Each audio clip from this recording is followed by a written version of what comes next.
ತಂದೆಯಾದ ದೇವರೇ, ಅಲ್ಪರು ಅಯೋಗ್ಯರು ಲೋಕದಿಂದ ಆಯ್ದುಕೊಂಡು ನಮ್ಮನ್ನು ಒಂದು ಚಿಕ್ಕ ಗುಂಪಾಗಿ ಕೂಡಿಸಿ ತಂದೆ, ಪ್ರತಿದಿನ ನಿಮ್ಮ ದಾಸರ ಮುಖಾಂತರವಾಗಿ ಸತ್ಯವಾಕ್ಯವನ್ನು ಕೊಡ್ತಿದ್ದಕ್ಕಾಗಿ ಧನ್ಯವಾದ ತಂದೆ. ತಂದೆಯಾದ ದೇವರೇ, ಈ ಕೂಟಕ್ಕೆ ಇನ್ನು ಯಾವ ಸಹೋದರ ಬಂದಿಲ್ಲ ತಂದೆ, ಅವ್ರಿಗೂ ಸಹ ತಂದೆ ತಕ್ಕ ಸಮಯಕ್ಕೆ ಬಂದು ನಿನ್ನ ವಾಕ್ಯವನ್ನು ಕೇಳೋ ಹಾಗೆ ತಂದೆ ಸಹಾಯ ಮಾಡು. ನಿನ್ನ ವಾಕ್ಯವನ್ನು ತಿಳಿಸುವಂತಹ ಸಹೋದರಗೋಸ್ಕರ ಸಹ ಬೇಡ್ಕೊಂಡ್ರೆ ತಂದೆ, ನಿಮ್ಮ ಪವಿತ್ರಾತ್ಮನ ಸಹಾಯದಿಂದ ನಮ್ಮೆಲ್ಲರಿಗೂ ನಿನ್ನ ವಾಕ್ಯವನ್ನು ತಿಳಿಸುವ ಹಾಗೆ ತಂದೆ, ಅವ್ರಿಗೂ ಸಹ ತಂದೆ ಸಹಾಯ ಮಾಡು. ತಂದೆ, ಆದಿಯಿಂದ ಅಂತ್ಯದವರೆಗೂ ನಿಮ್ಮ ಪ್ರಸನ್ನತೆ ಈ ಕೂಟದಲ್ಲಿದ್ದು ಈ ಕೂಟವನ್ನು ಸ್ವಾತಂತ್ರ್ಯ ನಡೆಸಿಕೊಡು. ಇದುವರೆಗೆ ನನ್ನ ಪ್ರಾರ್ಥನೆ ಕೇಳಿದಕ್ಕಾಗಿ ಸಹ ಧನ್ಯವಾದ ತಂದೆ. ಈ ಚಿಕ್ಕ ಪ್ರಾರ್ಥನಾ ನಮ್ಮೆಲ್ಲರ ರಕ್ಷಕನಾದ ಯೇಸು ಕ್ರಿಸ್ತನ ನಾಮದಲ್ಲಿ ಬಿಡುತ್ತೇನೆ ತಂದೆ, ಆಮೇನ್.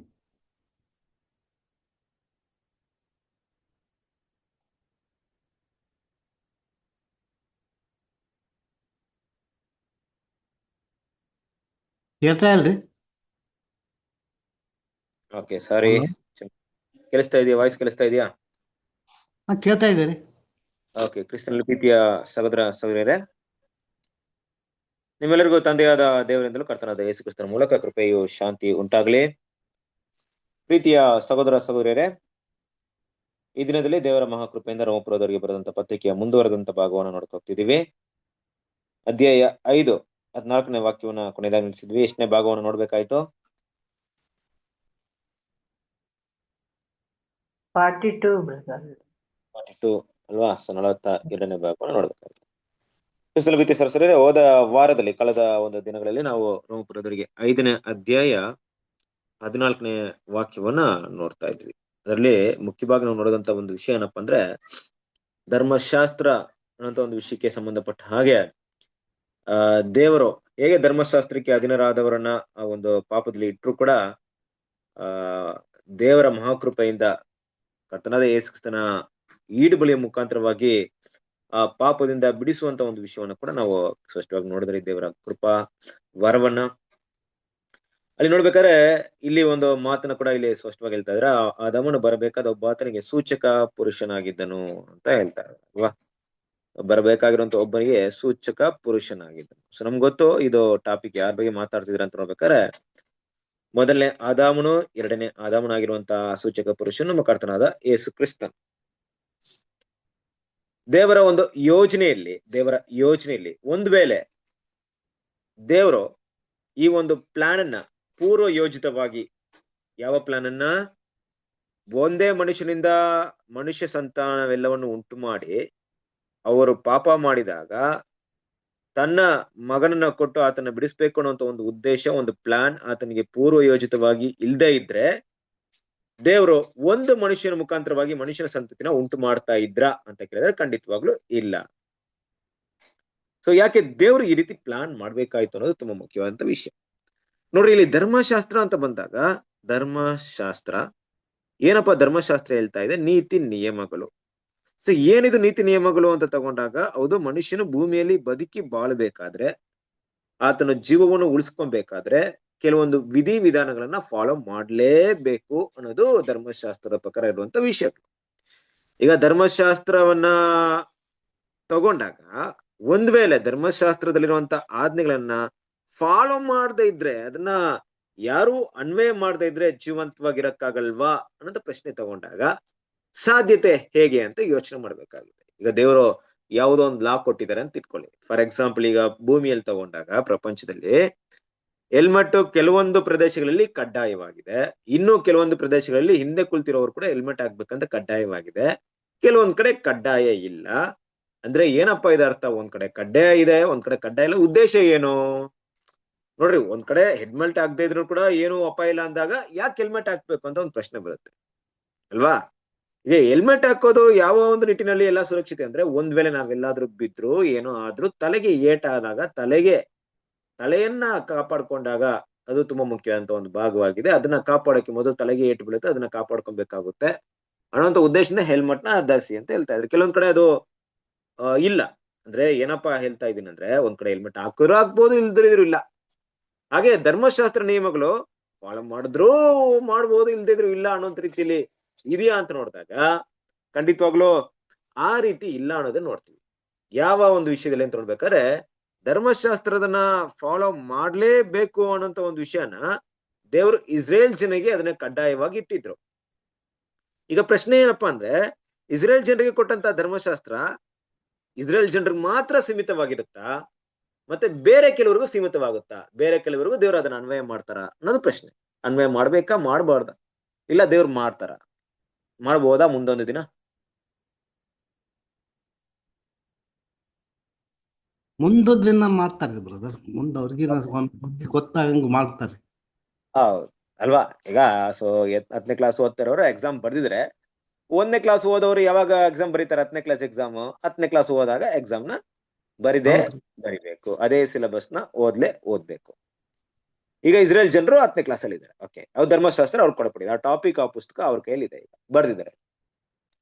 ಕ್ರಿಸ್ತಲ್ ಪ್ರೀತಿ ಸರಸರಿ ಯಾಕೆ ವಿಷಯವನ್ನ ಹೇಳಕ್ ಹೋಗ್ತಾ ಇದ್ದೀನಿ ಅಂದ್ರೆ, ನೋಡ್ರಿ, ದೇವರ ಒಂದು ಯೋಚನೆಗಳಲ್ಲಿ ಧರ್ಮಶಾಸ್ತ್ರವನ್ನ ಕೊಟ್ಟಿರುವಂತ ಉದ್ದೇಶ, ಯಾವುದೇ ವ್ಯಕ್ತಿ ಯಾವತ್ತೂ ಕೂಡ ಇದು ದೇವರ ಆಜ್ಞೆ, ದೇವರು ಬಲವಂತವಾಗಿ ಇದನ್ನ ಮಾಡಕ್ಕೆ ನಮ್ಮನ್ನ ಹುರಿದುಂಬಿಸ್ತಾ ಇದ್ರೆ, ಮಾಡ್ಲೇಬೇಕಂತ ವಿಷಯಗಳನ್ನ ಕೊಡ್ತಾ ಇದ್ರೆ ಅಂತ ಯಾವಾಗ ಆ ವ್ಯಕ್ತಿ ತಿಳ್ಕೊಳ್ತಾನೋ, ಅದು ಧರ್ಮಶಾಸ್ತ್ರದ ಉದ್ದೇಶವನ್ನ ಆತನು ಸರಿಯಾಗಿ ಅರ್ಥ ಮಾಡ್ಕೊಂಡಿಲ್ಲ.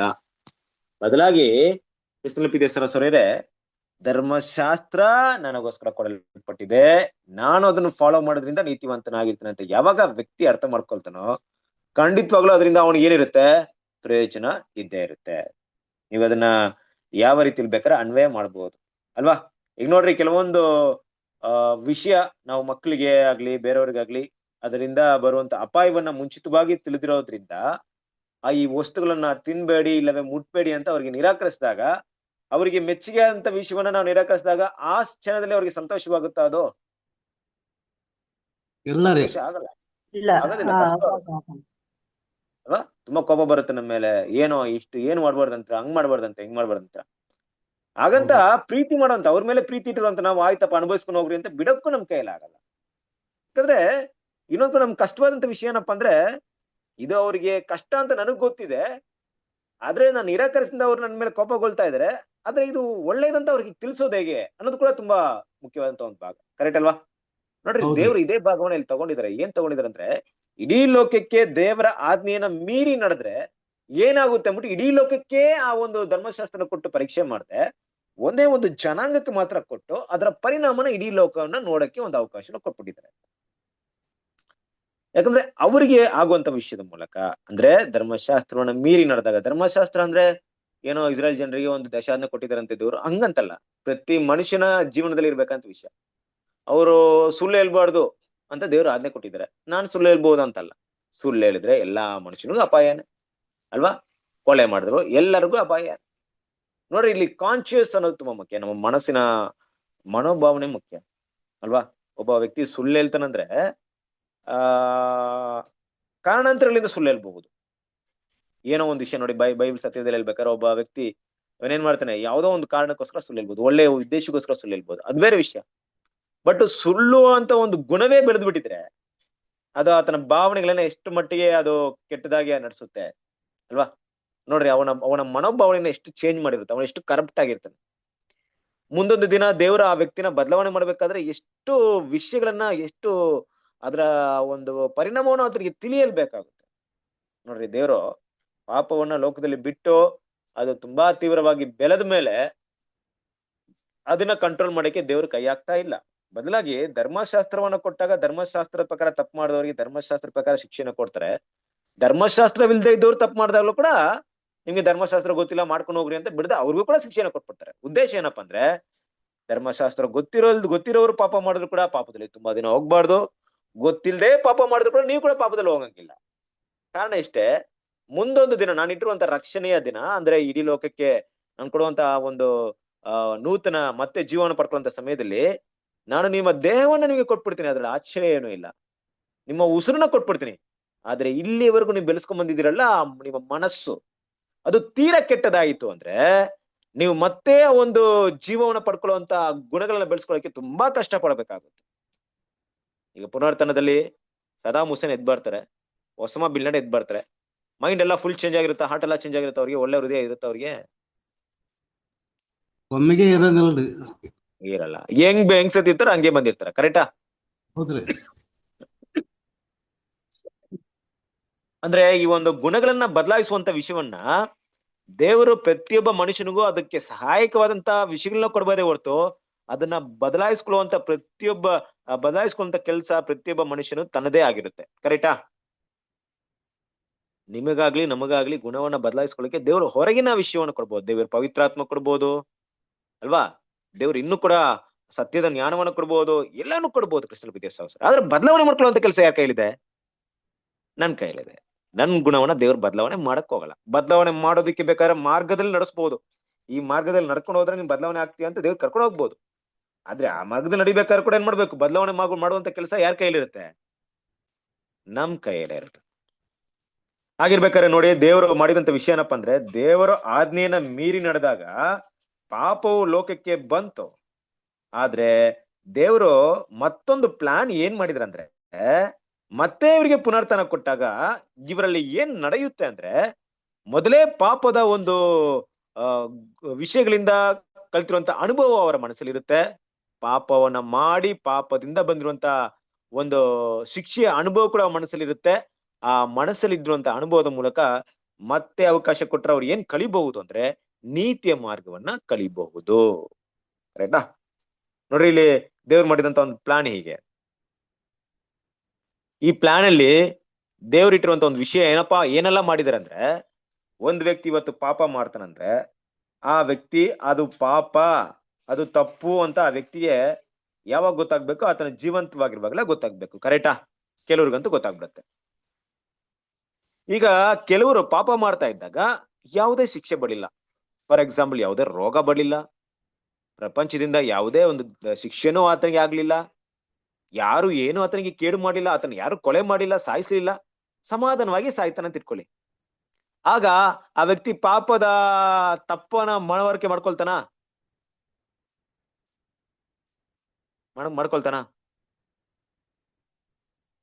ಅಂದ್ರೆ ನಾನು ಹೇಳ್ತಿರೋದು, ಪುನರ್ತನಾಗ್ ಬಂದಾಗ ಆತನ ಮನಸ್ಸಲ್ಲಿ ನಾನು ಈ ತರ ಮಾಡಿದ್ದಕ್ಕೆ ಈ ತರ ಆಯ್ತು ಅಂತ ಏನಾದ್ರು ತಿಳ್ಕೊಳ್ತಾನ? ಅರ್ಥವಾಗ್ತಿದೆ ನಾನು ಹೇಳ್ತಾರೆ? ನಿಮ್ಗೆ ಅರ್ಥವಾಗ್ತಿದ್ಯಾ? ಪುನರುತ್ಥಾನ ಆದ್ಮೇಲೆ ತಿಳ್ಕೊಳಲ್ವಾ ಅಂತ. ಅಂದ್ರೆ ನೋಡ್ರಿ, ಈಗ ಒಂದ್ ವ್ಯಕ್ತಿ ಪಾಪ ಮಾಡ್ತಾ ಇದ್ದಾನೆ, ತಪ್ಪು ಮಾಡ್ತಾ ಇದ್ದಾನೆ. ಆದ್ರೆ ಆ ತಪ್ಪಿಗೆ ನೋಡಿ, ಈಗ ಸುಳ್ಳೆಲ್ಲುವಂತ ವ್ಯಕ್ತಿ ಸಿಕ್ಕಿಬಿದ್ದಾಗ ಅವನಿಗೆ ಶಿಕ್ಷೆ ಇರುತ್ತೆ. ಕೊಲೆ ಮಾಡಿದ ಸಿಕ್ಕಿಬಿದ್ದಾಗ ಅವನಿಗೆ ಲಾ ಪ್ರಕಾರ ಶಿಕ್ಷೆ ಇದೆ. ಇಲ್ಲ ಇನ್ಯಾವುದೋ, ಈಗ ನಾನು ಒಬ್ಬ ಸುಳ್ಳೆಲ್ಲಿ ಇರ್ತಾನೆ, ಅವತ್ತನ್ನ ಕೊಲೆ ಮಾಡಿರ್ತಾನೆ, ಇನ್ನು ದೊಡ್ಡ ಪಾಪ ಕೃತ್ಯಗಳನ್ನ ಮಾಡಿರ್ತಾನೆ. ಆದ್ರೆ ಯಾರು ಗಮನಿಸಿಲ್ಲ, ಮನುಷ್ಯರ ಕೈಗಳಂತೂ ಸಿಕ್ಬಿಡ್ಲಿಲ್ಲ. ಯಾವುದೇ ಒಂದು ಕಾನೂನಿನ ಪ್ರಕಾರ ಯಾವುದೇ ದಂಡನೆ ಆತನಿಗಾಗಿಲ್ಲ. ಚೆನ್ನಾಗಿ ಬದುಕ್ತಾನೆ, ಸುಖಭೋಗವಾಗಿ ಚೆನ್ನಾಗಿದ್ದಾನೆ, ಒಳ್ಳೆ ವ್ಯಕ್ತಿಯಾಗಿ ಬದುಕ್ತಾನೆ. ಕೊನೆವರೆಗೂ ಅವ್ನು ಯಾರು ಕಂಡಿಡಿದಿಲ್ಲ. ಈಗ ಕೊನೆ ಹಂತದಲ್ಲಿ ಅವ್ನಿಗೊಂದು ಭಯಾನಕವಾಗಿ ರೋಗ ಬಂತು. ಆ ರೋಗ ಬಂದ್ಮೇಲೆ ಅವ್ನಿಗೆ ಏನ್ ಅನ್ಸುತ್ತೆ? ನಾನು ಮಾಡಿದಂತ ತಪ್ಪಿಗೆ, ಅಂದ್ರೆ ಅವ್ನ್ ಯಾರಿಗೂ ಹೇಳ್ಕೊಳ್ಳಲ್ಲ, ಬಟ್ ಹೃದಯದಲ್ಲಿ ಏನಾಗ್ತಾನೆ, ಅವ್ನ ಮನಸ್ಸು ಏನಾಗುತ್ತೆ, ನಾನ್ ಮಾಡಿದ ತಪ್ಪಿಗೆ ಶಿಕ್ಷೆನ ಅನುಭವಿಸ್ತಾ ಇದ್ದೀನಿ. ನಾನ್ ಮಾಡಿದ್ ಯಾರಿಗೂ ಗೊತ್ತಿಲ್ದಿರ್ಬೋದು, ದೇವ್ರ ಮುಂದೆ ತಪ್ಸ್ಕೊಳಕ್ ಆಗ್ಲಿಲ್ಲ, ಈ ರೀತಿ ಎಲ್ಲ ಭಾವನೆ ಬಂದ್ಬಿಡ್ತಾವ ಅವ್ನಿಗೆ. ನೋಡ್ರಿ, ದೇವ್ರು ಸರಿಯಾದ ಒಂದು ದಂಡನೆ ಕೊಟ್ಟಿದ್ದಾರೆ. ಒಂದೆಲ್ಲ ಅವ್ನು ರಿಪೆಂಟ್ ಆಗ್ಬೋದು, ರಿಪೆಂಟ್ ಆಗಿ ಆ ರೋಗ ಗುಣವಾಗಿ ಒಳ್ಳೆ ವ್ಯಕ್ತಿ ಬದುಕ್ಬೋದೋ ಇಲ್ವೋ ಸೆಕೆಂಡ್ರಿ. ಬಟ್ ಆ ರೋಗದ ಸಮಯದಲ್ಲಿ ಅವನ್ ಏನ್ ಮಾಡ್ತಾನೆ, ಅದನ್ನ ರಿಯಲೈಸ್ ಮಾಡ್ತಾನೆ. ಕರೆಕ್ಟ್ ಅಲ್ವಾ? ಈ ತಪ್ಪಾಯ್ತು ಅಂದ್ಬಿಟ್ಟು. ಒಂದೆಲ್ಲ ಈ ರೋಗನು ಕೂಡ ಬರಲಿಲ್ಲ, ಯಾವುದೇ ಶಿಕ್ಷೆ ಬರಲಿಲ್ಲ ಅಂದ್ರೆ ಆ ವ್ಯಕ್ತಿ ಸಮಾಧಾನವಾಗಿ ಸತ್ತರೆ ಪುನರ್ತನದಲ್ಲಿ ಆ ವ್ಯಕ್ತಿ ಎದ್ದು ಬಂದ್ಮೇಲೆ ಏನಂತ ತಿಳ್ಕೊಳ್ತಾನೆ ಅಲ್ವಾ? ಏನ್ ತಿಳ್ಕೊಬಹುದು ಅಂತ ನಮ್ಗನ್ಸುತ್ತೆ, ನಾನೇನು ತಪ್ಪು ಮಾಡಿಲ್ಲ ನೋಡಿ, ನಾನ್ ಮಾಡಿದ್ದು ನಾನ್ ತಪ್ಪು ಮಾಡಿಲ್ಲಲ್ಲ, ನಾನ್ ಮಾಡಿದ್ರಲ್ಲಿ ಏನು ತಪ್ಪಿಲ್ಲ, ಅದು ತಪ್ಪಾಗಿದೆ, ನನಗೆ ಶಿಕ್ಷೆ ಆಗ್ತಾ ಇತ್ತು ಅನ್ನೋ ಭಾವನೆ ಏನಾಗುತ್ತೆ ಅವನಲ್ಲಿ ಬೆಳೆಯುತ್ತೆ. ಆದ್ರೆ ಕ್ರಿಸ್ತಲ್ ಪಿದೇಸರ ಇದೆ, ಒಂದ್ ವಿಷಯನ ಮನಸ್ಸಲ್ಲಿ ಇಟ್ಕೊಬೇಕು. ಒಂದ್ ವ್ಯಕ್ತಿ ಎಷ್ಟೇ ಸುಖಭೋಗವಾಗಿದ್ರು, ಎಷ್ಟೇ ಸಮಾಧಾನಕರವಾಗಿದ್ರು, ಆತನು ಪಾಪ ಮಾಡಿ ಪಾಪದಿಂದ ಯಾವುದೇ ಒಂದು ದಂಡನೆ ಈ ಭೂಮಿಯಲ್ಲಿ ಅವನಿಗೆ ಸಿಗದೆ ಇದ್ರು, ಆತನ ಮರಣದ ಸಮಯ ಬರುತ್ತಲ್ಲ, ಆ ಕೊನೆಯ ಕ್ಷಣ ಪ್ರತಿಯೊಬ್ಬ ಮನುಷ್ಯನಿಗೆ ತುಂಬಾ ದೊಡ್ಡ ಪಾಠವನ್ನ ಕಲಿಸ್ಕೊಡುತ್ತೆ. ಅಷ್ಟು ಈಸಿ ಆಗಿರಲ್ಲ. ಒಂದ್ ವೇಳೆ ಆತನು ಸಡನ್ ಡೆತ್ ಆಗಿರ್ಬೋದು, ಹಾರ್ಟ್ ಅಟ್ಯಾಕ್ ಅಲ್ಲಿ, ಇಲ್ಲವೇ ಒಂದು ಆಕ್ಸಿಡೆಂಟ್ ಅಲ್ಲಿ ಅವನು ಯೋಚನೆ ಮಾಡಕ್ಕೆ ಸಮಯವಿಲ್ಲದ ರೀತಿಯಲ್ಲಿ ಅವ್ನು ಸತ್ತೋಗಿರ್ಬೋದು, ಅದು ವಿಷಯಗಳು ಬೇರೆ. ನೋಡಿ, ಒಂದು ಆಕ್ಸಿಡೆಂಟ್ ಅಲ್ಲಿ ಅವನು ಸತ್ತೋಗಿದ್ರೆ ಅವನು ಏನೋ ಪಾಪ ಮಾಡಿರ್ತಾನೆ, ಆಕ್ಸಿಡೆಂಟ್ ಅಲ್ಲಿ ದೇವರ ನೀತಿ ಬಗ್ಗೆ ಅಂದ್ರೆ ಪಾಪದ ಸಂಬಳ ಮರಣ, ಆ ತಕ್ಕಾಗಿ ಮರಣ ಬರ್ಬೇಕು ಅಲ್ವಾ? ಮರಣ ಬಂದ್ಮೇಲೆ ಮರಣ ಯಾವ ರೀತಿಲಿ ಬೇಕಾದ್ರೆ ಬರ್ಬೋದು. ಆದ್ರೆ ಮರಣ ಸ್ವಲ್ಪ ಕೆಲವರಿಗೆ ಕ್ರೂರವಾಗಿರುತ್ತೆ, ಕೆಲವರು ಸಮಾಧಾನಕರವಾಗಿರುತ್ತೆ, ಅದು ನಮ್ಗೆ ಗೊತ್ತಿರ್ಬೇಕು. ಕೆಲವರಿಗೆ ಸಮಾಧಾನವಾಗಿ ಸಾಯ್ತಾರೆ, ಕೆಲವರು ಕ್ರೂರವಾಗಿ ಸಾಯ್ತಾರೆ. ಈಗ ಆ ರೀತಿ ಸತ್ತಂತ ವ್ಯಕ್ತಿ, ಆಕ್ಸಿಡೆಂಟ್ ಅಲ್ಲಿ ಸತ್ತಂತ ವ್ಯಕ್ತಿ ಪುನರ್ತರಾದ್ಮೇಲೆ ಅವನು ಹೇಗೆ ಸತ್ತ ಕೊನೆಯ ಕ್ಷಣವನ್ನ ನೆನೆಸ್ಕೊಳ್ತಾನೆ. ಅವಾಗ ಅವನು ತಕ್ಷಣ ರಿಪೆಂಟ್ ಆಗ್ತಾನೆ. ನೋಡಿ, ನಾನು ಈ ರೀತಿ ಭಯಂಕರವಾದ ಒಂದು ಮರಣವನ್ನು ಅನುಭವಿಸಕ್ಕೆ ಕಾರಣ ನಾನು ಮಾಡಿದಂತ ಪಾಪ ಅಂತ ತಿಳ್ಕೊಳ್ಬಹುದು. ಅಲ್ವಾ? ಆದ್ರೆ ಏನೂ ಮಾಡದೇ ಇದ್ರು ಕೂಡ ಸತ್ತಾಗ ಖಂಡಿತವಾಗ್ಲೂ ಪುನರ್ತನ ಬಂದಾಗ ಪ್ರತಿಯೊಬ್ಬ ಮನುಷ್ಯನೂ ಅರ್ಥ ಮಾಡ್ಕೊಳ್ತಾನೆ, ನಾನು ಸತ್ತೆ, ನನ್ನ ಪಾಪದ ಫಲದಿಂದ ನಾನು ಸತ್ತೋಗಿದ್ದೀನಿ, ಮರಣವನ್ನ ನಾನು ಅನುಭವಿಸಿದ್ದೀನಿ. ಒಂದ್ ವೇಳೆ ಆತನಿಗೆ ಆ ಭೂಮಿಯಲ್ಲಿ ಯಾವುದೇ ರೀತಿಯಂತ ಒಂದು ಶಿಕ್ಷೆ ಆಗದೆ ಇರ್ಬೋದು, ದೇವ್ರು ಕೊಡದೇ ಇರ್ಬೋದು. ಬಟ್ ಏನ್ ಮಾಡ್ತಾರೆ, ಅಲ್ಲಿ ರಿಯಲೈಸ್ ಮಾಡುವಂತ ಒಂದು ಸಮಯವನ್ನ ಕೊಡ್ತಾರೆ. ಏನಂತ ಕೊಡ್ತಾರೆ, ನಾನ್ ಮರಣವನ್ನು ಹೊಂದಿದ್ದೆ, ನಾನ್ ಮಣ್ಣಂಗ್ ಮಣ್ಣಾಗಿದ್ದೆ, ಈಗ ನಾನ್ ಪುನರ್ತನ ಆಗಿದ್ದೀನಿ. ಆದ್ರೆ ನಾನ್ ಪುನರ್ತನ ಆಗಿರೋದು ನಾನೇನೋ ಒಳ್ಳೆ ಕೆಲಸ ಮಾಡಿದೀನಿ ಅನ್ನೋದಕ್ಕೋಸ್ಕರ ಅಲ್ಲ, ನಾನ್ ಸತ್ತಿದ್ದು ನನ್ನ ಪಾಪಕ್ಕೋಸ್ಕರ, ಆದಾಮ ಪಾಪಕ್ಕೋಸ್ಕರ ಅಂತ ಅವ್ನ ಅರ್ಥ ಮಾಡ್ಕೊಂಡ್ಮೇಲೆ ಮತ್ತೆ ಏನ್ ಮಾಡ್ತಾನೆ ಅಂದ್ರೆ ರಿಯಲೈಸ್ ಮಾಡ್ತಾನೆ, ಇನ್ಮೇಲೆ ನಾನು ಅದನ್ನ ಮಾಡಬಾರ್ದು. ಅಂದ್ರೆ ಮರಣ, ನಾನು ಏನ್ ಹೇಳಕ್ ಬರ್ತಿದ್ದಂದ್ರೆ, ಈ ಮರಣ ಎಲ್ಲರಿಗೂ ಪಾಠವನ್ನ ಕಲಿಸ್ಕೊಡುತ್ತೆ. ಡೆತ್ ಎಂತ ವ್ಯಕ್ತಿ ಆಗಿದ್ರು, ಯಾರೊಬ್ರಾಗಿದ್ರು, ಮರಣ, ಆ ಜಡ್ಜ್ಮೆಂಟ್ ಎಲ್ಲರಿಗೂ ಪಾಠವನ್ನ ಕಲಿಸ್ಕೊಡುತ್ತೆ. ಪುನರ್ತನ ಆದ್ಮೇಲೆ ಆ ಮರಣದ ಸಮಯದ ನೆನಪುಗಳು, ಆ ಘಟನೆಗಳು ಅವನಿಗೆ ದೊಡ್ಡ ಲೆಸನ್ ಆಗಿರುತ್ತೆ. ಕ್ರಿಸ್ತನ ಪ್ರಿಯ ಸರಸರಿ, ಅದರಿಂದ ದೇವ್ರ ಏನ್ ಮಾಡಿದಾರೆ ಅಂದ್ರೆ, ಈ ಭೂಮಿಯಲ್ಲಿ ಪಾಪ ಮಾಡಿದ ದೇವ ಆಜ್ಞೆಯನ್ನು ಮೀರಿದಂತ ಪ್ರತಿಯೊಬ್ಬರಿಗೂ ಏನ್ ಮಾಡಿದಾರೆ, ಮರಣವನ್ನ ಕೊಟ್ಮೇಲೆ, ಆ ಮರಣ ಶಿಕ್ಷೆ ಆದ್ಮೇಲೆ ಮತ್ತೆ ಪುನರ್ತನ ಆದಾಗ ಆದಾಮನ ಯಾವುದೇ ಪಾಪವನ್ನ ಏನ್ ಮಾಡಲ್ಲ ಅಂದ್ರೆ ಅವರ ಮೇಲೆ ಹಾಕಲ್ಲ. ಹಾಕಲ್ಲ ಅಂದ್ರೆ ಏನಲ್ಲ, ಅದನ್ನ ಸ್ಪಷ್ಟವಾಗಿ ಅರ್ಥ ಮಾಡ್ಕೊಬೇಕು. ಹಾಕಲ್ಲ ಅಂದ್ರೆ ಏನ್ ಹಾಕಲ್ಲ ಅಂದ್ರೆ, ನೋಡೋ, ನೀನು ಓದ ಒಂದು, ಈಗ ಮಾತಾಡ್ತೀವಲ್ಲ ನಾವು ಮಾತಾಡೋ ಪ್ರಕಾರವಾಗಿ, ಆ ಜನ್ಮದಲ್ಲಿ ನೀನ್ ಈ ಪಾಪ ಮಾಡಿದ್ದೆ ಅನ್ನೋ ರೀತಿಲಿ ನೀನು ಆಗಿದ್ದೆ ಅಲ್ವಾ, ಎರಡನೇ ಲೋಕದಲ್ಲಿ ಇಲ್ಲ ಮೊದಲನೇ ಲೋಕದಲ್ಲಿ ನೀನ್ ಜೀವಿಸ್ತಾ ಇದ್ದೆ, ಈ ರೀತಿ ಕೆಲಸ ಮಾಡಿದ್ಯಾ, ನೋಡಿ ಈ ತರ ಪಾಪ ಎಲ್ಲ ಮಾಡಿದ್ಯಾ, ಇದಕ್ಕೆ ಶಿಕ್ಷೆ ಅನುಭವಿಸ್ಬೇಕು ಅಂತ ದೇವರು ಯಾವಾಗ್ಲೂ ಕೇಳಲ್ಲ. I am right? ಕ್ಲಿಯರ್ ಆಯ್ತು? ನಿಮ್ಗೆ ಗೊತ್ತಿರೋಂತ ವಿಷಯ. ಯಾಕಂದ್ರೆ ಮುಂದಿನ ಪಾಠ ಒಂದು ವಿಷಯನ ಅರ್ಥ ಮಾಡ್ಕೊಬೇಕು. ದೇವ್ರು ಆ ವ್ಯಕ್ತಿ ಹತ್ರ ಈ ತಪ್ಪು ಮಾಡಿದ್ಯಾ, ಈ ಮಿಸ್ಟೇಕ್ ಮಾಡಿದ್ಯಾ ಅಂದ್ಬಿಟ್ಟು ಅದನ್ನ ತೆಗೆದು ಅವ್ನ ಮುಂದೆ ಇಟ್ಟು ಯಾವತ್ತೂ ಕೂಡ ಏನ್ ಮಾಡಲ್ಲ, ಕೇಳಲ್ಲ. ಆದ್ರೆ ಇದೆಲ್ಲವೂ ಯಾರಿಗ್ ಮಾತ್ರ ಗೊತ್ತಿರುತ್ತಂದ್ರೆ, ತಂದೆಯ ದೇವ್ರಿಗೆ ಗೊತ್ತಿರುತ್ತೆ, ಆ ಮನುಷ್ಯನಿಗೆ ಗೊತ್ತಿರುತ್ತೆ. ಒಂದ್ ವೇಳೆ ಅವನು ಹೊರಗಿನ ನೋಟಕ್ಕೆ ಮಾಡಿದಂತ ಪಾಪ ಎಲ್ರು ನೋಡಿರ್ಬೋದು, ಒಳಗಿರುವಂತ ಪಾಪ, ಮನಸ್ಸಲ್ಲಿರುವಂತ ಪಾಪ ದೇವ್ರಿಗೂ ಮತ್ತೆ ಆ ವ್ಯಕ್ತಿಗೆ ಗೊತ್ತಿರುತ್ತೆ ಅಷ್ಟೇ ಅಲ್ವಾ? ಹಾಗಿರ್ಬೇಕಾದ್ರೆ ಈಗ ದೇವ್ರು ಕೊಡಂತ ವಿಷಯ ಏನಪ್ಪಾ ಅಂದ್ರೆ, ನೋಡಪ್ಪ, ನಿನ್ನ ಪಾಪಕ್ಕೆ ನಾನು ಶಿಕ್ಷೆ ಕೊಡಲ್ಲ, ಆದ್ರೆ ನಿನ್ನ ಪಾಪ ನಿನ್ನ ಒಳಗಡೆನೆ ಇದೆ, ನಿನ್ನ ಪಾಪದ ಕೃತ್ಯಗಳ ಅನುಭವ, ನಿನ್ಗೆ ಎಕ್ಸ್ಪೀರಿಯನ್ಸ್ ನಿನ್ನೊಳಗಡೆ ಇದೆ. ಈಗ ನೀನ್ ಅದನ್ನ ಜಯಿಸದೆ ಹೋದ್ರೆ ಅದಕ್ಕೆ ಶಿಕ್ಷೆ ಖಂಡಿತ ಇದ್ದೇ ಇದೆ. ಕರೆಕ್ಟಾ? ಶಿಕ್ಷೆ ಇರೋದು ಸೆಕೆಂಡ್ ಡೆತ್ ಅಷ್ಟೇ ನಿಂಗಿರೋದು. ಫಸ್ಟ್ ಡೆತ್ ಮುಗೀತು. ಫಸ್ಟ್ ಡೆತ್ ಯಾವಾಗ ಮುಗೀತೋ ಅವಾಗ ಆದಾಮನ ಒಂದು ಬೆಳಗಿನತೆಯಿಂದ ಮಾಡಿದಂತ ಪ್ರತಿಯೊಂದು ಪಾಪವನ್ನು ನಾನು ಏನ್ ಮಾಡ್ತೀನಿ, ಝೀರೋ ಮಾಡ್ಬಿಟ್ಟೆ. ನಾನು ಅಲ್ಲಿ ಫೈಲ್ ಕ್ಲೋಸ್ ಮಾಡಿದ್ದೀನಿ, ಆ ಫೈಲ್ ಕ್ಲೋಸ್ ಆಗಿದೆ. ಈಗ ಹೊಸ ಒಂದು ಫೈಲ್ ಓಪನ್ ಮಾಡ್ತಾ ಇದ್ದೀನಿ. ಈ ಫೈಲ್ ಏನಪ್ಪಾ ಅಂದ್ರೆ, ಈಗ ಪುನರ್ತನ ಆಗಿದ್ರಿಂದ ನಿನ್ನ ಒಳ್ಳೆಯವನಂತ ಪ್ರೂವ್ ಮಾಡು. ನೋಡ್ರಿ ಕ್ರಿಸ್ತನ ಸರಸ್ವರೇ, ಇಲ್ಲಿ ದೇವ್ರು ಕೊಡುವಂತ ಒಂದು ಅವಕಾಶ ಇದೆ. ಪಾಪದ ಸಂಬಳ ಮರಣ ಅಂತ ಹೇಳಿದಾಗ, ಈ ಮರಣದ ಮಂತ್ರ ಮತ್ತೆ ದೇವ್ರ ಜೀವವನ್ನು ಕೊಡುವಂತ ಒಂದು ಅವಕಾಶ ಏನಪ್ಪಾ ಅಂದ್ರೆ, ಆ ಪ್ರತಿಯೊಬ್ಬ ವ್ಯಕ್ತಿ ಕೂಡ ತಾನಾಗಿ ಏನ್ ಮಾಡ್ಲಿ, ಆ ವಿಷಯವನ್ನ ಅರ್ಥ ಮಾಡ್ಕೊಳ್ಳಿ. ಇದು ದೇವರ ಒಂದು ಮಹಾ ದೊಡ್ಡ ಕೃಪೆ ಅಂತಾನೆ ಕರಿಬಹುದು. ಇದು ಕೃಪೆಗಿಂತ ಹೆಚ್ಚಾದಂತ ಒಂದು ವಿಷಯ. ಅಂದ್ರೆ ಕೃಪೆ ದೊಡ್ಡ ಕೃಪೆ, ಮಹಾಕೃಪೆ ಅಂತ ಕರಿಬಹುದು. ಯಾವ ರೀತಿಯಲ್ಲಿ ಅಂತ ನೋಡ್ಬೇಕಾದ್ರೆ, ರೋಮಪುರದವರಿಗೆ 5ನೇ ಅಧ್ಯಾಯ 15ನೇ ವಾಕ್ಯವನ್ನು ಓದ್ರಿ.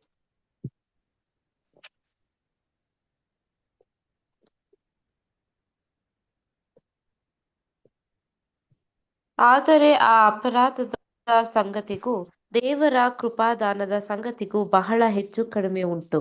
ಹೇಗೆಂದರೆ, ಆ ಒಬ್ಬ ಅಪರಾಧದಿಂದ ಎಲ್ಲಾ ಮನುಷ್ಯರು ಸತ್ತದ್ದು ನಿಶ್ಚಯವಾಗಿರಲಾಗಿ, ದೇವರ ಕೃಪೆಯು ಯೇಸುಕ್ರಿಸ್ತನೆಂಬ ಈ ಒಬ್ಬ ಪುರುಷನ ಕೃಪೆಯಿಂದ ಸಿಕ್ಕುವ ವರವು ಎಲ್ಲಾ ಮನುಷ್ಯರಿಗೆ ಹೇರಳವಾಗಿ ಸಿದ್ಧವಾಗಿರುವುದು ಮತ್ತು ನಿಶ್ಚಯವಲ್ಲವೇ? ಕ್ರಿಸ್ತನ ಪ್ರೀತಿಯ ಸಹೋದರರೇ, ಈ ಮಾತನ್ನ ತುಂಬಾ ಸ್ಪಷ್ಟವಾಗಿ ಅರ್ಥ ಮಾಡ್ಕೊಳ್ಳಿ. ಅಂಡರ್ಲೈನ್ ಮಾಡ್ಕೊಳ್ಳಿ ಕ್ರಿಸ್ತನ ಪ್ರೀತಿಯ ಸಹೋದರರೇ. ಯಾಕಂದ್ರೆ ಒಂದು ಅಪರಾಧದಿಂದ ಅಲ್ವಾ ದೇವ್ರೇನ್ ಮಾಡಿದ್ರು ನೋಡಿ, ಸಂಗತಿಗೂ ದೇವರ ಕೃಪಾದ ಸಂಗತಿ ಬಹಳ ಹೆಚ್ಚು ಕಡಿಮೆ ಉಂಟು. ಹೆಚ್ಚು ಕಡಿಮೆ ಅಂದ್ರೆ ಬಹಳ ವ್ಯತ್ಯಾಸ ಇದೆ. ನೋಡ್ರಿ, ಆದಾಮ್ ಪಾಪ ಮಾಡಿದಾಗ ದೇವ್ರು ಕೊಟ್ಟಂತ ಶಿಕ್ಷೆಗೂ, ಕ್ರಿಸ್ತನು ಒಳ್ಳೆತನ ಮಾಡಿದ್ರಿಂದ ದೇವ್ರು ಕೊಟ್ಟಂತ ಒಂದು ಕೃಪೆಗೂ ಬಹಳ ಬಹಳ ಡಿಫ್ರೆಂಟ್ ಇದೆ. ಅಂದ್ರೆ ಏನ್ ಬ್ರದರ್ ಡಿಫ್ರೆಂಟ್ ಬಗ್ಗೆ ಮಾತಾಡ್ತಿದ್ದೀರಾ ಅಂದ್ರೆ, ಆದಾಮನು 1000 ರೂಪಾಯಿ ಕಳ್ಕೊಂಡಿದ್ದಾಗ ಯೇಸು ಕ್ರಿಸ್ತನು ಬರೀ 1000 ರೂಪಾಯಿ ಮಾತ್ರ ಕೊಟ್ಬಿಟ್ಟಿದ್ರೆ ಅದು ಬರೀ ನೀತಿ ಆಗ್ತಿತ್ತು ಅಲ್ವಾ? ಅಂದ್ರೆ Yesu Krista ransom correct, ransom ಬಗ್ಗೆ ನಾನು ಮಾತಾಡ್ತಾ ಇಲ್ಲ, ಈಡು ಬಲಿ ಕರೆಕ್ಟ್ ಆಗಿ ಕೊಟ್ಟಿದ್ದಾರೆ.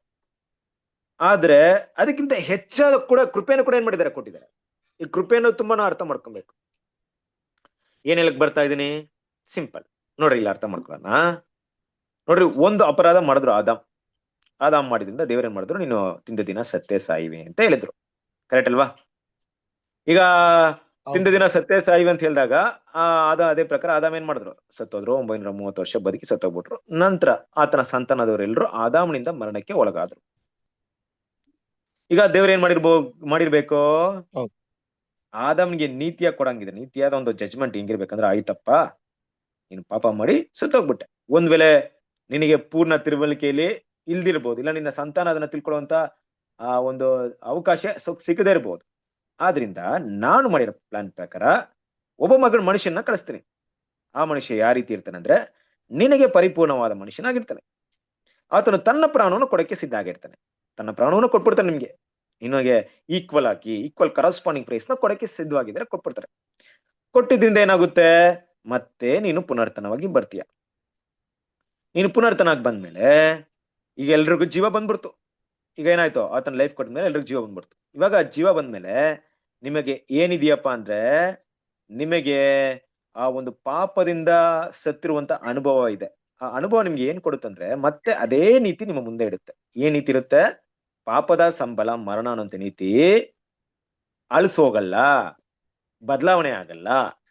ಪಾಪದ ಸಂಬಳ ಮರಣ ಅನುಭವಿಸ್ತೆ, ಆದ್ರೂ ನನ್ನ ಕೃಪಾವರದಿಂದ ನಿಂಗೆ ಜೀವ ಸಿಕ್ತು.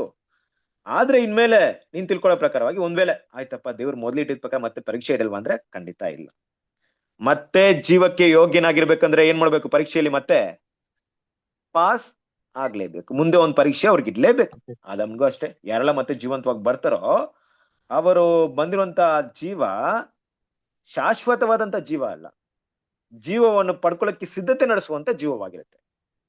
ಜೀವವನ್ನು ಪಡ್ಕೊಳ್ಳಕ್ಕೆ ಯೋಗ್ಯರಾಗಿದ್ದಾರ ಇಲ್ವಾ ಅನ್ನುವಂತ ಒಂದು ಸಿದ್ಧತೆ ಆಗಿರುತ್ತೆ.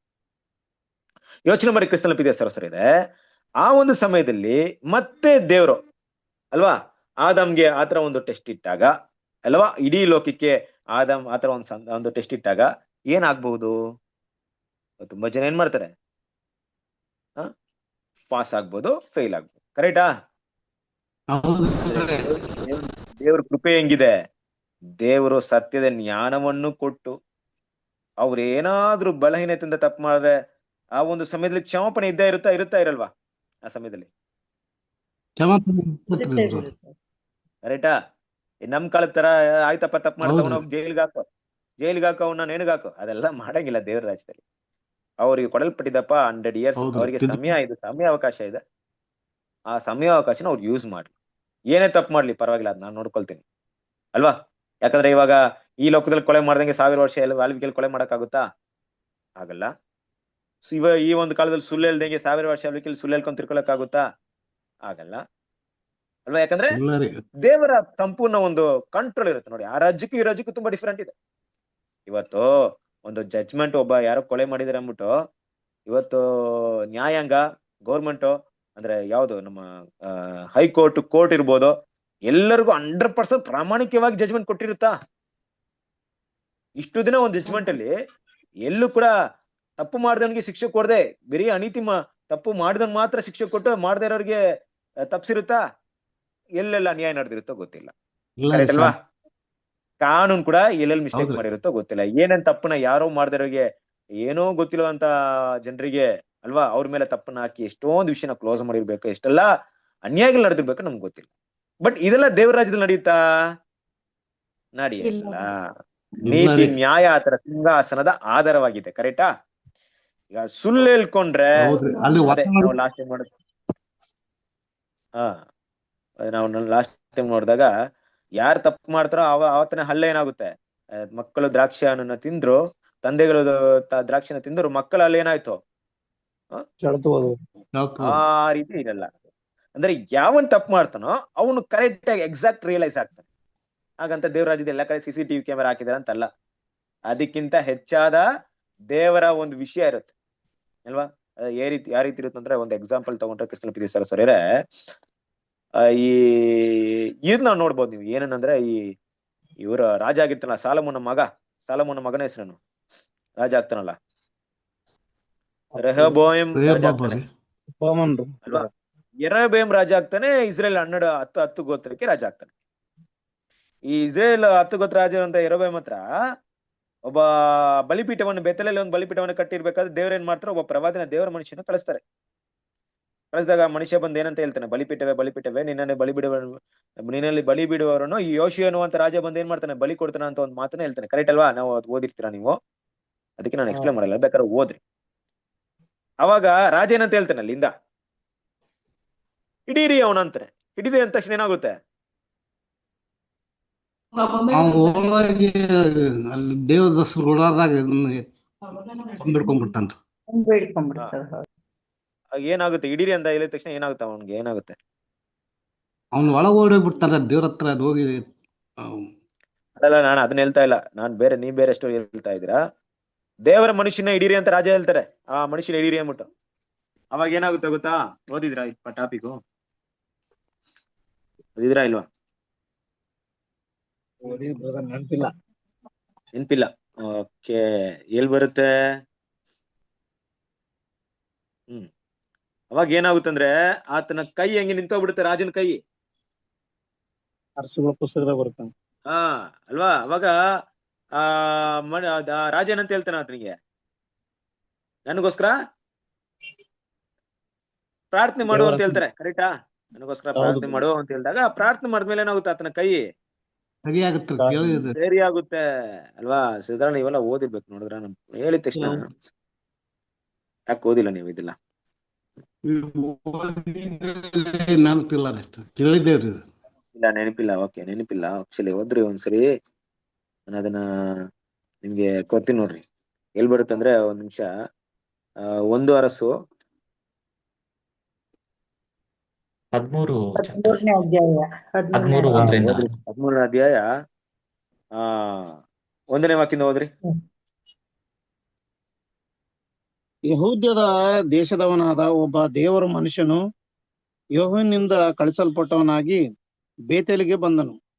ಯರೊಬ್ಬಾಮನು ಧೂಪ ಸುಡುವುದಕ್ಕಾಗಿ ವೇದಿ ಹತ್ರ ನಿಂತುಕೊಳ್ಳಲು ಆ ಮನುಷ್ಯನು ಯೆಹೋವನ ಅಪ್ಪಣೆಯಿಂದ ವೇದಿಯನ್ನು ಕುರಿತು, ವೇದಿಯೇ, ವೇದಿಯೇ, ದಾವೀದನ ಸಂತಾನದಲ್ಲಿ ಈಶಯನ ಎಂಬೊಬ್ಬಾತನು ಹುಟ್ಟುವನು. ಅವನು ನಿನ್ನ ಮೇಲೆ ಧೂಪ ಸುಡುವ ಪೂಜಾ ಸ್ಥಳಗಳ ಯಾಜಕರನ್ನು ಹಿಡಿದು ಅವರನ್ನು ನಿನ್ನ ಮೇಲೆಯೇ ಯಜ್ಞ ಮಾಡುವನು. ಮನುಷ್ಯರು ಎಲುಬುಗಳು ನಿನ್ನ ಮೇಲೆ ಸುಡಲ್ಪಡುವು ಎಂದು ಯೆಹೋವನು ಹೇಳುತ್ತಾನೆ ಅಂದನು. ಯಾಕ ಬ್ರದರ್? ಕಂಟಿನ್ಯೂ ಮಾಡಿ. ಹೇಗೆ? ಇದಲ್ಲದೆ ಅವನು, ನನ್ನ ಮಾತು ಯೆಹೋವನದೆಂಬುದಕ್ಕೆ ವೇದಿಯು ಸೀಳಿ ಅದರ ಮೇಲಣ ಬೂದಿಯು ಬಿದ್ದು ಹೋಗುವುದೇ ಗುರುತಾಗಿರುವುದು ಎಂದು ಹೇಳಿದನು. ಬೇತೇಲಿನ ವೇದಿಯ ಬಳಿಯಲ್ಲಿ ನಿಂತಿದ್ದ ಅರಸನು ಆ ದೇವರ ಮನುಷ್ಯನ ವೇದಿಗೆ ವಿರುದ್ಧವಾಗಿ ನುಡಿದುದನ್ನು ಕೇಳಿ ಕೈಚಾಚಿ ಅವನನ್ನು ಹಿಡೀರಿ ಎಂದು ಆಜ್ಞಾಪಿಸಿದನು. ಕೂಡಲೇ ಅವನು ಕೈ ಒಣಗಿಹೋಯಿತು. ಅವನು ಅದನ್ನು ಹಿಂದೆಗೆಲಾರದನಾದನು. ಯಜ್ಞವೇದಿಯು ಸೀಳಿ ಅದರ ಮೇಲಣ ಬೂದಿಯು ಬಿದ್ದು ಹೋಯಿತು. ಹೀಗೆ ಆ ದೇವರ ಮನುಷ್ಯನು ಯೆಹೋವನ ಅಪ್ಪಣೆಯಿಂದ ಹೇಳಿದ ಗುರುತು ನೆರವೇರಿತು. ನೋಡಿದ್ರಾ? ಹಿಡೀರಿ ಅಂತ ಏನಾಯ್ತು? ಕೈ ನೋಡಿ ಬತ್ತ ಹೋಗ್ಬಿಡ್ತಲ್ವಾ? ಅಲ್ಲೇ ಒಣಗೋಗಿತ್ತಂತ ವಿಷಯ. ನೋಡ್ರಿ, ಇದೇನಪ್ಪಾ ಅಂದ್ರೆ, ಏನಕ್ಕೆ ಈ ಟಾಪಿಕ್ ಆಮೇಲೆ ಓದ್ಕೊಳ್ರಿ, ಬೇರೆ ವಿಷಯ ಟಾಪಿಕ್, ಅದು ಬೇರೆ ಸತ್ಯ ಆಯ್ತು ಅದ್ರಲ್ಲಿ. ಇಲ್ಲಿ ನಾವು ನೋಡುವಂತ ವಿಷಯ ಏನಪ್ಪಾ ಅಂದ್ರೆ, ದೇವರ ರಾಜ್ಯದಲ್ಲಿ ಹೀಗೆ, ದೇವರ ರಾಜ್ಯದಲ್ಲಿ ತಪ್ಪು ಮಾಡಿ ಸಿಗಿಲಾಕೊಂಡು ಆಮೇಲೆ ಕೋರ್ಟ್ ಕೇಸ್ ಅಂತ ಅಳೆದು ಫೈನಲ್ ಜಜ್ಮೆಂಟ್ ಅಲ್ಲ. ತಪ್ಪು ಮಾಡಿದ ತಕ್ಷಣ ಅಲ್ಲೇ ಏಟು.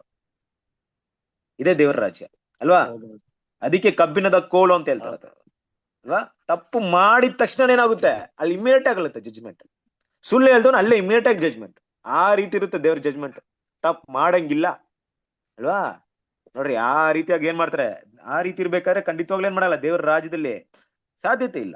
ಆದ್ರೂ ಕೂಡ ಕೆಲವೊಬ್ರು ತಪ್ಪು ಮಾಡಿದಾಗ, ಅಂದ್ರೆ ಮನಸ್ಸಿನಲ್ಲಿರುವಂತಹ ಒಂದು ಗುಣಗಳನ್ನ ಬದಲಾವಣೆ ಮಾಡ್ಕೊಳ್ಳಕ್ಕೆ ದೇವರ ಕೃಪೆ ಏನ್ ಮಾಡ್ತಾರೆ?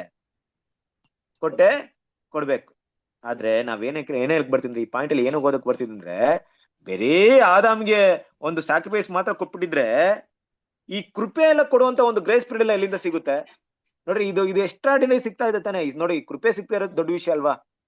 ದೇವ್ರು ನಮ್ಮನ್ನು ಕೂಡ ಕರೆದ್ಬಿಟ್ಟು ಯೇಸು ಕ್ರಿಸ್ತನ ನಂಬಿದ ಮಾತ್ರಕ್ಕೆ ನೀತಿವಂತರಾಗಿ ಮಾಡ್ಬಿಟ್ಟು ಇನ್ಮೇಲೆ ಪಾಪ ಮಾಡ್ಬೇಡ ಅಂತ ಹೇಳ್ಬಿಟ್ಟಿದ್ರೆ, ಇನ್ಮೇಲೆ ಪಾಪ ಮಾಡಿದ್ರೆ ನಿನ್ ಶಿಕ್ಷೆ ಅಂತ ಹೇಳ್ಬಿಟ್ಟಿದ್ರೆ ಏನ್ ಮಾಡ್ತಿದ್ವಿ? ಆದ್ರೆ ಅದಾದ ನಂತರ ಮಾಡುವಂತ ಪಾಪಕ್ಕೂ ಕೂಡ ನಮ್ಗೆ ಏನಾಗ್ತಿದೆ? ಕೃಪೆ ಸಿಗ್ತಾ ಇದೆಯಾ? ಗ್ರೇಸ್ ಸಿಗ್ತಾ ಇದೆಯಾ?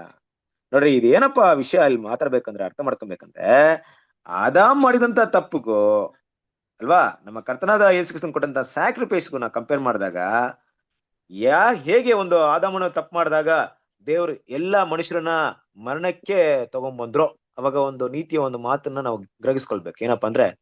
ಏನಪ್ಪಾ ತಂದೆ ದೇವ್ರೆ, ನೀವೇ ಸರ್ವಶಕ್ತರು, ನಿಮ್ಗೆಲ್ಲ ಗೊತ್ತು. ಒಬ್ರೇ ಒಬ್ರು ಮಾಡಿದ್ದು ತಪ್ಪು, ಎಲ್ರು ಸಾಯಿಸ್ತಿರಲ್ಲ, ಏನು ನೀತಿ ಇದು? ಯಾವ ಯಾವ ಲೆಕ್ಕದಲ್ಲಿ ನೀತಿ ತಂದೆ ಇದು? ತಪ್ಪು ಮಾಡಿದ್ದು ಆದಾಮು, ಆದ್ರೆ ಇಡೀ ಲೋಕವನ್ನ ಮರಣಕ್ಕೆ ಕೊಡ್ತಾ ಇದ್ರಲ್ವಾ? ಚಿಕ್ಕ ಚಿಕ್ಕ ಮಕ್ಕಳು ಸಾಯ್ತಾರಲ್ವಾ?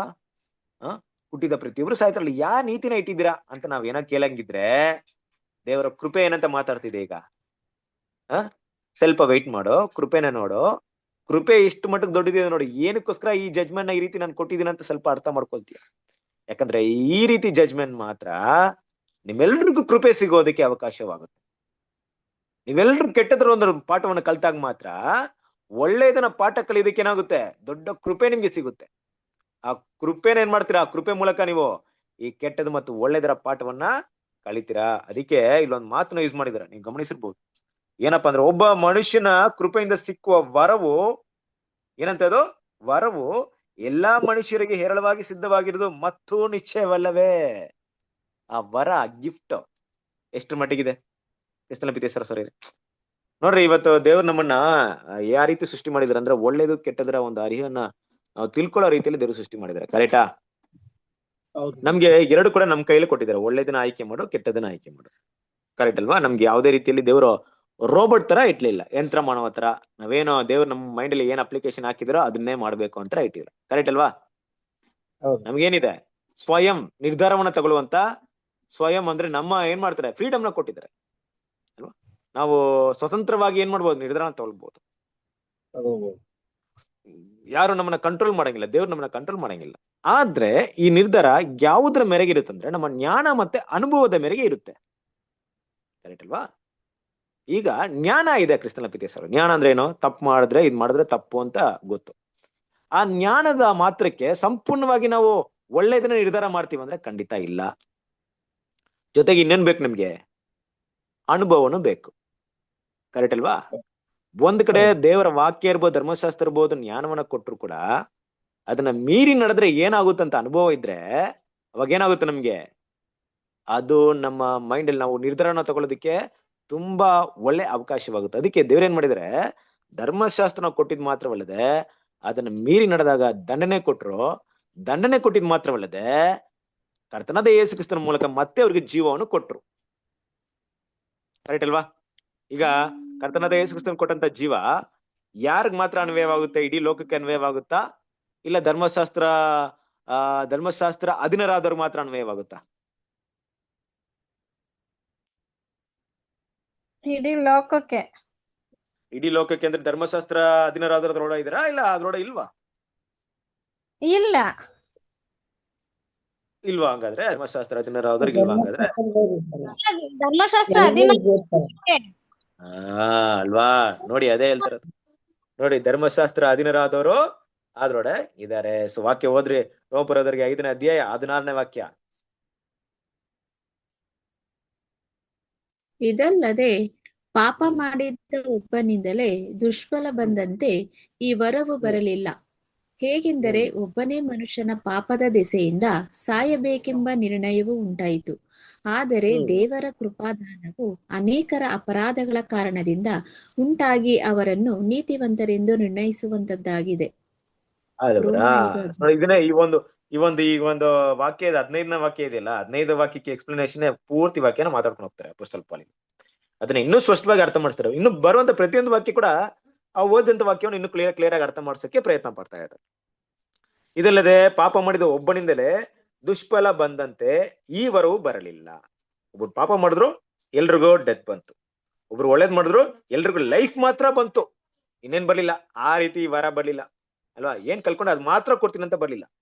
ಹೇಗಾದ್ರೆ ಒಬ್ಬನ ಮನುಷ್ಯನ ಪಾಪದ ದೆಸೆಯಿಂದ ಸಾಯಬೇಕೆಂಬ ನಿರ್ಣಯ ಉಂಟಾಯ್ತು. ಆದ್ರೆ ದೇವರ ಕೃಪಾದಾನವು ಅನೇಕರ ಅಪರಾಧದ ಕಾರಣದಿಂದ ಉಂಟಾಗಿ ಅವರನ್ನು ನೀತಿವಂತರನ್ನು ನಿರ್ಣಯಿಸುವಂತದ್ದಾಗಿದೆ ಅಲ್ವಾ? ಅವ್ರನ್ನ ಮರಣದಿಂದ ಬಿಡುಗಡೆ ಮಾಡೋದ್ ಮಾತ್ರವಲ್ಲ, ಅವ್ರನ್ನ ನೀತಿವಂತರಾಗಿ ಮಾಡ್ಬೇಕು. ಅದು ಕೂಡ ತುಂಬಾ ಮುಖ್ಯ. ಈಗ ನೀತಿವಂತರಾಗಿ ಮಾಡೋದಂದ್ರೆ ಏನರ್ಥ? ಒಬ್ಬರ ಮೇಲೆ ಆದಾಮನ ಮರಣವನ್ನ ತೆಗೆದಾಕಿದ್ ಮಾತ್ರಕ್ಕೆ ಆತನ ನೀತಿವಂತ ಆಗಲ್ಲ. ಕರೆಕ್ಟ್ ಅಲ್ವಾ? ಅದಕ್ಕೆ ಈ ವಿಷಯಗಳನ್ನ ಸ್ವಲ್ಪ ಸ್ಪಷ್ಟವಾಗಿ ಅರ್ಥ ಮಾಡ್ಕೊಳ್ಳಿಕ್ಕೆ ಪ್ರಯತ್ನ ಪಡೋಣ ಕ್ರಿಸ್ತನ ಪಿತೇಶ್ವರ. ನಾನು ಧರ್ಮಶಾಸ್ತ್ರ ಬಗ್ಗೆ ಮಾತಾಡ್ತೇವೆ, ಧರ್ಮಶಾಸ್ತ್ರಕ್ಕೆ ಬರೋಣ. ನೋಡಿ, ಕರ್ತನಾದ ಯೇಸು ಕ್ರಿಸ್ತನ ಕೃಪೆ, ಆತನ ಒಂದು ಸ್ಯಾಕ್ರಿಫೈಸ್ ನಮಗೂ ನಿಮ್ಗೂ ಇವಾಗ ಗೊತ್ತಾಗ್ತಿದೆ. ಯೇಸು ಕ್ರಿಸ್ತನಿಗೆ ನಾನು ಕೊಡುವಂತ ಸ್ಯಾಕ್ರಿಫೈಸ್ ಇಷ್ಟು ದೊಡ್ಡ ಬೆನಿಫಿಟ್ ಅನ್ನ ಕೊಡುತ್ತೆ ಅಂತ ಗೊತ್ತಿಲ್ಲದೆ ಅವ್ರು ಪ್ರಾಣ ಕೊಟ್ಬಿಟ್ರ. ಅವ್ರು ತಮ್ಮ ಮುಂದೆ ಇದ್ದಂತ ಸಂತೋಷಕ್ಕೋಸ್ಕರ ಆ ಅವಮಾನವನ್ನ ಸಗಿಸ್ಕೊಂಡ್ರಂತ ವಾಕ್ಯ ಇದೆ. ಇಬ್ರಿಯದಲ್ಲಿ ಓದ್ತೀವಲ್ಲ, 13 ವಾಕ್ಯ, 12ನೇ ವಾಕ್ಯ, 3ನೇ ವಾಕ್ಯ, 12ನೇ ಅಧ್ಯಾಯ 3ನೇ ವಾಕ್ಯದಲ್ಲಿ ನಾವು ಓದ್ರಿ ವಾಕ್ಯವನ್ನ. ಇಬ್ರಿಯದವರಿಗೆ 12:3. ದೇವರು ನಮಗೆ ಕೃಪೆ ಮಾಡಿದ ಸೇವೆಯನ್ನು ನಡೆಸಿ ನಿಮ್ಮಲ್ಲಿ ಒಬ್ಬೊಬ್ಬನಿಗೆ ಹೇಳುವುದೇನೆಂದರೆ, ಯಾರು ತನ್ನ ಯೋಗ್ಯತೆ ಮೀರಿ ತನ್ನನ್ನು ಭಾವಿಸಿಕೊಳ್ಳದೆ ದೇವರು ಒಬ್ಬೊಬ್ಬನಿಗೆ ಎಂತೆಂಥ ವಿಶ್ವಾಸ ಬಲವನ್ನು ಕೊಟ್ಟನೋ ಅದಕ್ಕೆ ತಕ್ಕ ಹಾಗೆ ನ್ಯಾಯವಾದ ಅಭಿಪ್ರಾಯದಿಂದ ಎರಡನೇ ವಾಕ್ಯ ಓದ್ಬಿಡ್ರಿ, ಸೆಕೆಂಡ್ ವಾಕ್ಯ ಓದ್ಬಿಡ್ರಿ. ಇಹಲೋಕದ ನಡವಳಿಕೆಯನ್ನು ಅನುಸರಿಸದೆ. ಇಬ್ರಿಯದವರಿಗೆ 12ನೇ ಅಧ್ಯಾಯ 2ನೇ ವಾಕ್ಯ. ಸಾರಿ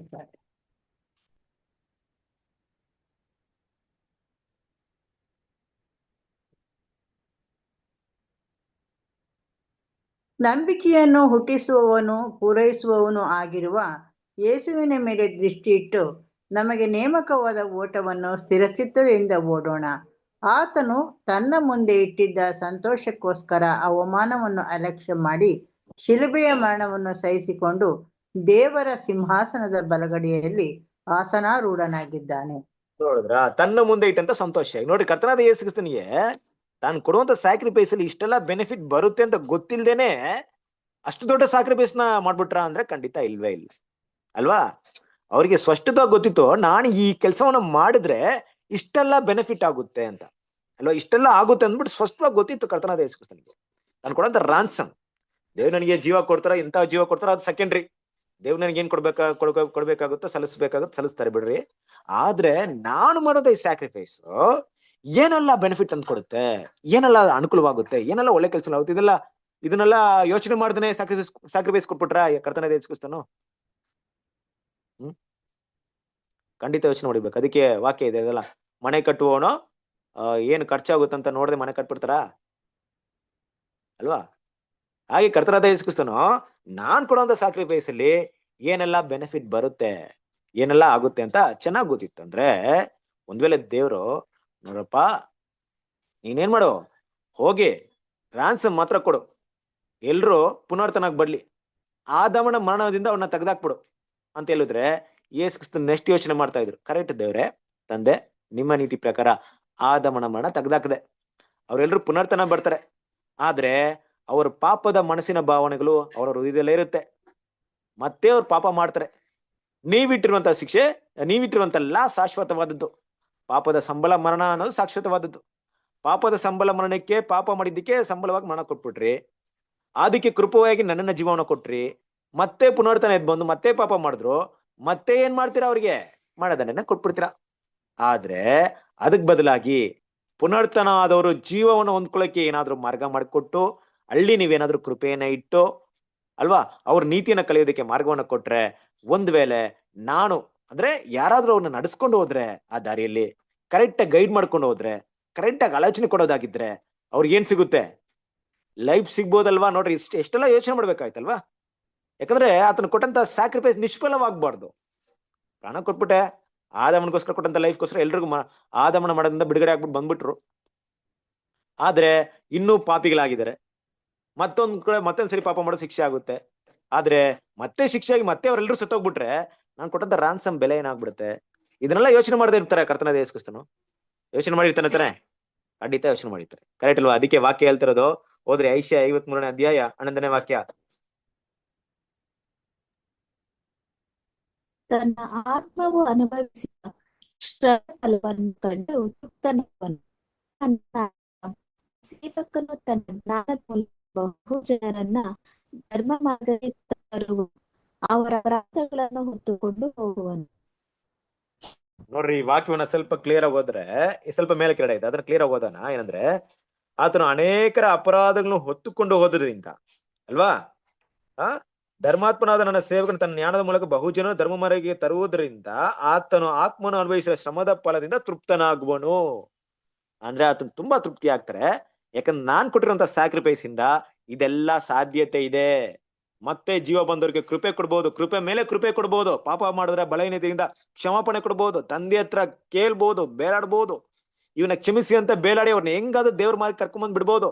ಅವ್ರಿಗೆ ನೀತಿ ಮಾರ್ಗವನ್ನ ಕಳಿಸ್ಕೊಟ್ಟು ಆದಾಮನ್ ಕಳ್ಕೊಂಡ ಜೀವನ ಮತ್ತೆ ಅವ್ರಿಗೆ ಕೊಡಿಸ್ಬೋದು ಅಂತ ಎಲ್ಲ ವಿಷಯ ಯಾರು ಗೊತ್ತಿತ್ತೋ ಕರ್ತನ ಯೇಸು ಕ್ರಿಸ್ತನಿಗೆ ಮೊದಲೇ ಇದನ್ನೆಲ್ಲ ಲೆಕ್ಕಾಚಾರ ಮಾಡಿದ್ರು. ಅದಕ್ಕೆ ಇಲ್ಲಿ ಮಾತಾಡ್ಬೇಕಾದ್ರೆ ಈ ವಿಷಯವನ್ನ ಹೇಳ್ತಾ ಇರೋದು ಏನಪ್ಪಾ ಅಂದ್ರೆ, ದೇವ್ರು ಕೊಡುವಂತ ಕೃಪಾಧನದಲ್ಲಿ ಇರುವಂತ ವಿಷಯಗಳನ್ನ ಅರ್ಥ ಮಾಡ್ಕೊಳ್ರಿ. ಅದು ದೇವ್ರು ಕೊಟ್ಟಂತ ಜಜ್ಮೆಂಟ್ ಇತ್ತಲ್ಲ, ಆದಾಮನಿಗೆ ಕೊಟ್ಟಂತ ಜಜ್ಮೆಂಟ್, ಅದಕ್ಕೆ ಅದು ಈಕ್ವಲ್ ಅಲ್ವೇ ಅಲ್ಲ. ನೋಡ್ರಿ, ಒಂದು ವಿಷಯನ ಅರ್ಥ ಮಾಡ್ಕೊಳ್ರಿ ಕ್ರಿಸ್ತನ ಪ್ರೀತಿಯ ಸಹೋದರರೇ, ಈ ಕೃಪೆಯಲ್ಲಿ ಇನ್ನು ಏನೆಲ್ಲ ವಿಶೇಷತೆಗಳು ಅಡಕವಾಗಿದೆ. ಒಂದ್ ವೇಳೆ ದೇವ್ರು ಈ ಸಿಂಪಲ್ ಕೆಲಸ ಮಾಡಿರ್ತ ಅಂತ ತಿಳ್ಕೊಳ್ಳಿ, ಆದಾಮನ್ಗೆ ಯೇಸು ಕ್ರಿಸ್ತನ ರಾನ್ಸಮ್ ಕೊಟ್ಬಿಟ್ರು. ಕೊಟ್ಟಾದ್ಮೇಲೆ ಏನಾಗ್ತಿತ್ತು ಅಂದ್ರೆ, 1000 ವರ್ಷ ಇಟ್ಬಿಟ್ಟು ಎಲ್ರು ಪುನರ್ತನಾಗ್ ಬಂದಿದ್ರೆ, ಎಲ್ರು ಒಟ್ಟೊಟ್ಟಿಗೆ ಪುನರ್ತನಾಗ್ ಬಂದಿದ್ರೆ, ನಾನು ಯಾರ ಬಗ್ಗೆ ಮಾತಾಡ್ತಾ ಇದೀನಿ, ಇಡೀ ಲೋಕಕ್ಕೆ ಯಾವುದೇ ಅವಕಾಶ ಇಲ್ಲ, ಎಲ್ರು ಪುನರ್ತನಾಗ್ ಬರ್ತಾರ ಅಂತ ತಿಳ್ಕೊಳ್ಳಿ. ಈಗ ಅವ್ರನ್ನ ನಡೆಸೋರು ಯಾರು? ಯಾರಾದ್ರೂ ಬೇಕ್ತಾನೆ? ಆದ್ರೆ ದೇವ್ರ ಕೃಪೆಯಲ್ಲಿ ದೇವ್ರ ಏನ್ ಪ್ಲಾನ್ ಮಾಡಿದಾರೆ ನೋಡ್ರಿ, ಆದಾಮ್ ಕಲ್ಕೊಂಡಂತ ಜೀವನವನ್ನ ಮಾತ್ರ ಕೊಡದೆ ಒಂದು ಗುಂಪನ್ನ ಕರೆದು ಆದಾಮ್ನಿಗಿಂತ ಹೆಚ್ಚಾದ ಲೈಫ್ ನ ಕೊಡುವಂತ ಒಂದು ಅವಕಾಶನ ಅವ್ರು ಕೊಟ್ಟಿರೋದು. ಇದು ಕೃಪೆನಾ ಇಲ್ಲ ನೀತಿನಾ? ಅರ್ಥ ಆಗ್ತಿದ್ಯಾ? ಕೃಪೆ ಅಲ್ವಾ? ನಮ್ಗೆ ಕೊಡ್ಬೇಕಾಯ್ತು ದೇವ್ರ ಕರ್ತನ ದೇಶ ನಮ್ಗೆ ಏನ್ ಮಾತ್ರ ಕೊಡ್ಬೇಕಾಯ್ತು? ಆದಾಮ್ ಕಲ್ಕೊಂಡಿದ್ ಮಾತ್ರ ಕೊಡ್ಬೇಕಾಯ್ತು. ಆದ್ರೆ ಏನ್ ಕೊಟ್ರು? ಕೃಪೆ. ಆತನ ಮೂಲಕ, ಅಂದ್ರೆ ಆತನಂತೆ ದೇವ್ರ ಜೊತೆಗೆ ಅಮರತ್ವದ ಜೀವನ ಪಡ್ಕೊಳ್ಳಕ್ಕೆ ಪರಲೋಕದ ಕರೆಯನ್ನು ಕೊಟ್ಟಿದ್ದಾರೆ. ಅಂದ್ರೆ ಇದು ಆದಾಮ್ ಕಲ್ಕೊಂಡಿದ್ದಲ್ವೇ? ಆದಾಮ್ ಹತ್ರ ಇದು ಇಲ್ಲ ಇಲ್ವಲ್ಲ? ಕರೆಕ್ಟ್ ಅಲ್ವಾ? ಆದಾಮ್ ಭೂಮಿಗೆ ಸಂಬಂಧಪಟ್ಟಂತ ಜೀವ ಮಾತ್ರ ಇತ್ತು, ಆದ್ರೆ ಆದಾಮ್ ಕಲ್ಕೊಂಡಿದ್ ಕೊಡೋದು ಅದಕ್ಕಿಂತ ಹೆಚ್ಚಾಗಿ ನಮ್ಗೆ ಕೊಟ್ಟಿದ್ದಾರೆ. ಇವತ್ತು ದೇವ್ರ ಮಕ್ಳು ಸಿಕ್ಕಿರೋ ಕೃಪೆ ಎಷ್ಟು ದೊಡ್ಡದು ನೋಡ್ರಿ, ಅಲ್ವಾ? ಅಂದ್ರೆ ಆ ಒಂದ್ ಸ್ಯಾಕ್ರಿಫೈಸ್ ಅಲ್ಲಿ ಈ ಕೃಪೆನ ಕೊಟ್ಟು ಒಂದು ಗುಂಪನ್ನ ಸುವಾರ್ಥ ಯುಗದಲ್ಲಿ ಆಯ್ಕೆ ಮಾಡಿ ಅವ್ರನ್ನ ಸಭೆಯಾಗಿ ಮಾಡಿ ಆ ಸಭೆನ ತಗೊಂಡೋಗಿ 1000 ವರ್ಷದಲ್ಲಿ ಇಟ್ಟು ಎಲ್ರಿಗೂ ಪುನರ್ತನ ಕೊಟ್ಟು ಬರ್ಬೇಕಾದ್ರೆ, ಈ ಸಭೆಯವರು ಪ್ರತಿಯೊಬ್ಬರ ಬಲಹೀನತೆಯನ್ನ ಮೊದಲೇ ಅರ್ಥ ಮಾಡ್ಕೊಂಡು ಭೂಮಿಯಲ್ಲಿ ಶೋಧಿಸಲ್ಪಟ್ಟು ಅವರು ಕ್ರಿಸ್ತನ ಸಾರೂಪ್ಯದಲ್ಲಿ ಬೆಳೆದಿರೋದ್ರಿಂದ ಪ್ರತಿಯೊಬ್ಬರು ದೇವರ ದಾರಿಯಲ್ಲಿ ನಡ್ಸಕ್ಕೆ ಇವ್ರಿಗೆ ಯೋಗ್ಯರಾಗಿರೋದಕ್ಕೆ ಮೊದಲೇ ತೀರ್ಮಾನ ಮಾಡಿ ಅವ್ರನ್ನ ನಡ್ಸ್ಕೊಂಡು ಹೋಗಕ್ಕೆ ಇಡೀ 1000 ವರ್ಷ ಆಳ್ವಿಕೆಯಲ್ಲಿ ಚಿಂತೆ ಮಾಡ್ಬೇಡ್ರಪ್ಪ, ನೀವು ಪಾಪ ಮಾಡಿದ್ರು ಚಿಂತೆ ಮಾಡ್ಬೇಡ್ರಿ, ನಾನಿದ್ದೀನಿ, ಸಭೆ ಇದೆ, ನಿಮ್ ಜೊತೆಗೆ ಬದುಕಿದಂತ ಜನರಿದ್ದಾರೆ, ಅವರು ಕ್ರಿಸ್ತನ ಸಾರೂಪ್ಯದಲ್ಲಿ ಬೆಳೆದಿದ್ದಾರೆ, ದೇವರ ಪ್ರೀತಿನ ಅರ್ಥ ಮಾಡ್ಕೊಂಡಿದ್ದಾರೆ, ನಿಮ್ಗೆ ಸಹಾಯ ಮಾಡ್ತಾರೆ, ನಿಮ್ ಕೈಯಲ್ಲಾಗುತ್ತೆ, ನೀವು ಕ್ರಿಸ್ತನ ದೇವರಂತೆ ನೀತಿವಂತರಾಗಿ ಬದುಕಬಹುದು, ಪಾಪವನ್ನ ಬಿಡ್ಬೋದು ಅಂತ ಒಂದು ಬಲವನ್ನ ಕೊಡ್ತಾರಂದ್ರೆ 1000 ವರ್ಷ ಆಳ್ವಿಕೆಯಲ್ಲಿ.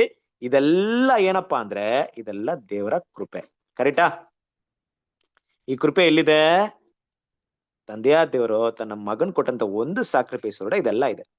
ಅಂದ್ರೆ ಅದರ ಅರ್ಥವೇನಪ್ಪಾ ಅಂದ್ರೆ, ಯೇಸು ಕ್ರಿಸ್ತನು ಬೆರ್ರಿ ಆದಾಮ್ನಿಗೆ ಈಡುಬಲಿ ಅಂತ ಹೇಳಿದ ತಕ್ಷಣ ಪರಿಪೂರ್ಣವಾಗಿ ಮನುಷ್ಯನಾಗಿ ಬಂದು ಪರಿಪೂರ್ಣವಾದಂತ ಒಂದು ಜೀವನ ಕೊಟ್ಟಿದ್ದು ಒಂದ್ ಕಡೆ ಇದ್ರು, ಆದ್ರೆ ಆತನ ಸ್ಯಾಕ್ರಿಫೈಸ್ ಅಲ್ಲಿ ಇದಕ್ಕಿಂತ ಹೆಚ್ಚಿನ ಒಂದು ಭಾಗವಿತ್ತು. ಅದಕ್ಕೆ ವಾಕ್ಯ ಹೇಳ್ತಾ ಇದೆ, ಧರ್ಮಶಾಸ್ತ್ರ ಮೋಶೆ ಮೂಲಕ ಬಂತು, ಆದ್ರೆ ಕೃಪೆ ಮತ್ತೆ ಸತ್ಯ ಯಾರ ಮೂಲಕ ಬಂತು? ಕರ್ತನಾದ ಯೇಸು ಕ್ರಿಸ್ತನ ಮೂಲಕ ಬಂತು. ಬರೀ ಸತ್ಯ ಮಾತ್ರ ಬಡ್ಲಿಲ್ಲ ಅಲ್ವಾ? ಈಗ ಮಾಡ್ರಿ ಆಗ್ ಮಾಡ್ರಿ ಅಂತ ಆಲೋಚನೆಗಳು ದೇವ್ರ ಈ ತರ ಗೈಡ್ ಮಾತ್ರ ಮಾಡದೆ ಅದನ್ನ ಮೀರಿ ನಡೆದಾಗ ಇನ್ನು ಕೃಪೆ ಮೇಲೆ ಕೃಪೆ ಸಿಗ್ತಾ ಇದೆಯಾ? ಕೃಪೆ ಮೇಲೆ ಕೃಪೆ ಸಿಗ್ತಾ ಇದೆಯಾ? ಅದಕ್ಕೆ ನೋಡ್ರಿ ಮುಂದಿನ ವಾಕ್ಯ ಹೇಳ್ತಾ ಇದೆ, ವಾಕ್ಯ ಓದ್ರಿ, 5ನೇ ಅಧ್ಯಾಯ 17ನೇ ವಾಕ್ಯ.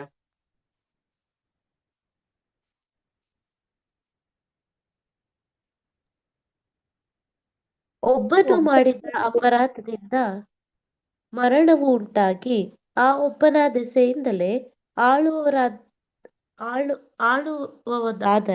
ದೇವರು ಧಾರಾಳವಾಗಿ ಅನುಗ್ರಹಿಸುವ ಕೃಪಾದಾನವನ್ನು ನೀತಿ ಎಂಬ ವರವನ್ನು ಹೊಂದಿದವರು ಯೇಸು ಕ್ರಿಸ್ತನೆಂಬ ಈ ಒಬ್ಬ ಪುರುಷನ ಮೂಲಕ ಜೀವಭರಿತರಾಗಿ ಆಳುವುದು ಮತ್ತು ನಿಶ್ಚಯವೇ. ನಿಶ್ಚಯವಲ್ಲವೇ? ನೋಡ್ರಿ ಕ್ರಿಸ್ತನ ಪ್ರಿಯ ಸಹೋದರರೇ, ಸೊ ಒಬ್ಬನು ಮಾಡಿದ ಅಪರಾಧದಿಂದ ಮರಣ ಉಂಟಾಗಿ ಒಬ್ಬನ ದೆಸೆಯಿಂದಲೇ ಆಳುವುದಾದರೆ ಅಲ್ವಾ, ದೇವರು ಧಾರಾಳವಾಗಿ ಅನುಗ್ರಹಿಸುವ ಕೃಪಾದಾನವನ್ನು ನೀತಿ ಎಂಬ ವರವನ್ನು ಹೊಂದಿದವರು ಯೇಸು ಕ್ರಿಸ್ತನೆಂಬ ಒಬ್ಬ ಪುರುಷನ ಮೂಲಕ ಜೀವಭರಿತರಾಗಿ ಆಳುವುದು ಮತ್ತು ನಿಶ್ಚಯವಲ್ಲವೇ? ಒಬ್ಬ ಇದ್ರು ಆದಾಮ್ ಒಬ್ಬ ರಾಜನಾಗಿದ್ರು, ಅಂದ್ರೆ ಇಡೀ ಲೋಕಕ್ಕೆ ಇಡೀ ಭೂಮಿಗೆ ರಾಜನಾಗಿದ್ರು. ಕರೆಕ್ಟಾ? ಆಳ್ವಿಕೆ ಮಾಡ್ತಾ ಇದ್ರು. ಈಗ ಅವ್ರ ಏನ್ ಮಾಡಿದ್ರು? ಆ ಆಳ್ವಿಕೆನ ಕಲ್ಕೊಂಡ್ರು. ಒಂದ್ ವೇಳೆ ಅವ್ರು ಪಾಪ ಮಾಡ್ತಾ ಇದ್ರೆ ಅವರ ಸಂತಾನ ಪೂರ್ತಿ ಆಳ್ವಿಕೆ ಮಾಡ್ತಾ ಇದ್ರಾ? ಮಾಡ್ತಾ ಇರ್ಲಿಲ್ವಾ? ನಾವೆಲ್ಲರೂ ಪ್ರತಿಯೊಬ್ಬರು ರಾಜರಾಗಿರ್ತಿದ್ವಾ ಇಲ್ಲ ಸೇವಕರಾಗಿರ್ತಿದ್ವಾ?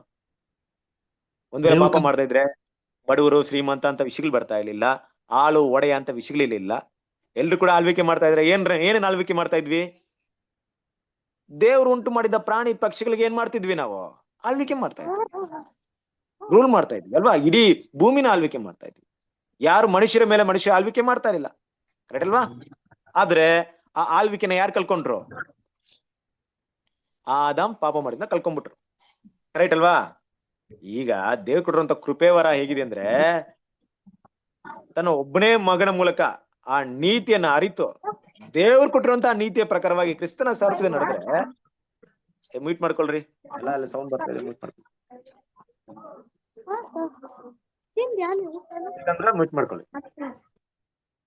ಓಕೆ, ಸಾಗಿರ್ಬೇಕಾದ್ರೆ ಕ್ರಿಸ್ತನ ವಿದ್ಯೆ ಸರಿಸ್ರೆ, ಈಗ ಆ ಒಂದು ಕ್ರಿಸ್ತನ ಸಾರೂಪ್ಯದಲ್ಲಿ ಬೆಳೆದ್ರಿಂದ ಆಳ್ವಿಕೆ ಮಾಡೋದು, ಕ್ರಿಸ್ತನ ಜೊತೆಗೆ ಆಳ್ವಿಕೆ ಮಾಡೋದು ಮತ್ತು ನಿಶ್ಚಯ ಅಂದ್ರೆ, ಈ ಒಂದು ಆಳ್ವಿಕೆ ಮಾಡುವಂತ ಭಾಗ ಯಾರಿಗೆ ಹೇಳಲ್ಪಟ್ಟಿದೆ? ಯಾರಿಗೆ ಹೇಳಲ್ಪಟ್ಟಿದೆ? ಸಭೆಗೆ ಹೇಳಲ್ಪಟ್ಟಿದೆ. ಅರ್ಥ ಆಗ್ತಿದ್ಯಾ? ನೋಡ್ರಿ, ಇಲ್ಲಿ ಕೃಪೆ ಮಾತಾಡ್ಬೇಕಾರೆ 3 ವಿಷಯಗಳನ್ನ ಮಾತಾಡ್ತಿದ್ದಾರೆ ಕ್ರಿಸ್ತನ ವಿದ್ಯೆ ಸರಸ್ವರೇ. ಲೋಕಕ್ಕಿರುವಂತ ಕೃಪೆ ಬೇರೆ, ಧರ್ಮಶಾಸ್ತ್ರಕ್ಕೆ ಅಧೀನರಾಗಿರುವಂತ ಅವರಿಗೆ ಸಿಗುವಂತ ಕೃಪೆ ಬೇರೆ, ಸಭೆಗೆ ಸಿಗುವಂತ ಕೃಪೆನೆ ಬೇರೆ. ಈ ಎಲ್ಲ ಕೃಪೆ ಯಾವುದ್ರಲ್ಲಿ ಅಡಕವಾಗಿದೆ ಗೊತ್ತಾ? ಯಾವುದ್ರಲ್ಲಿ ಅಡಕವಾಗಿದೆ? ಯೇಸು ಕ್ರಿಸ್ತನ ಒಂದೇ ಒಂದು ಸ್ಯಾಕ್ರಿಫೈಸ್ ಅಲ್ಲಿ ಈ ಎಲ್ಲ ಕೃಪೆ ಏನಾಗಿದೆ? ಅಡಕವಾಗಿದೆ. ಕರೆಕ್ಟಾ? ಸೊ ನೋಡ್ರಿ, ಇದನ್ನ ಅರ್ಥ ಮಾಡ್ಸೋಕೆ ಪ್ರಯತ್ನ ಮಾಡೋದಕ್ಕೆ ಅಪೋಸ್ತಲ ಪಾಲ್ ಈ ವಾಕ್ಯಗಳನ್ನ ಮತ್ತೆ ಮತ್ತೆ ಆ ವಿಷಯಗಳನ್ನ ಅದಕ್ಕೆ ಬೇರೆ ಬೇರೆ ಆಂಗಲ್ ಮಾತಾಡ್ತಾ ಇದ್ರು. ಸೇಮ್ ವಾಕ್ಯನ, ಸೇಮ್ ವಿಷಯವನ್ನ ಬೇರೆ ಬೇರೆ ರೀತಿಯಲ್ಲಿ ಮಾತಾಡ್ತಿದ್ರು. ರೋಮಪುರದವರಿಗೆ 5ನೇ ಅಧ್ಯಾಯ 18ನೇ ವಾಕ್ಯ.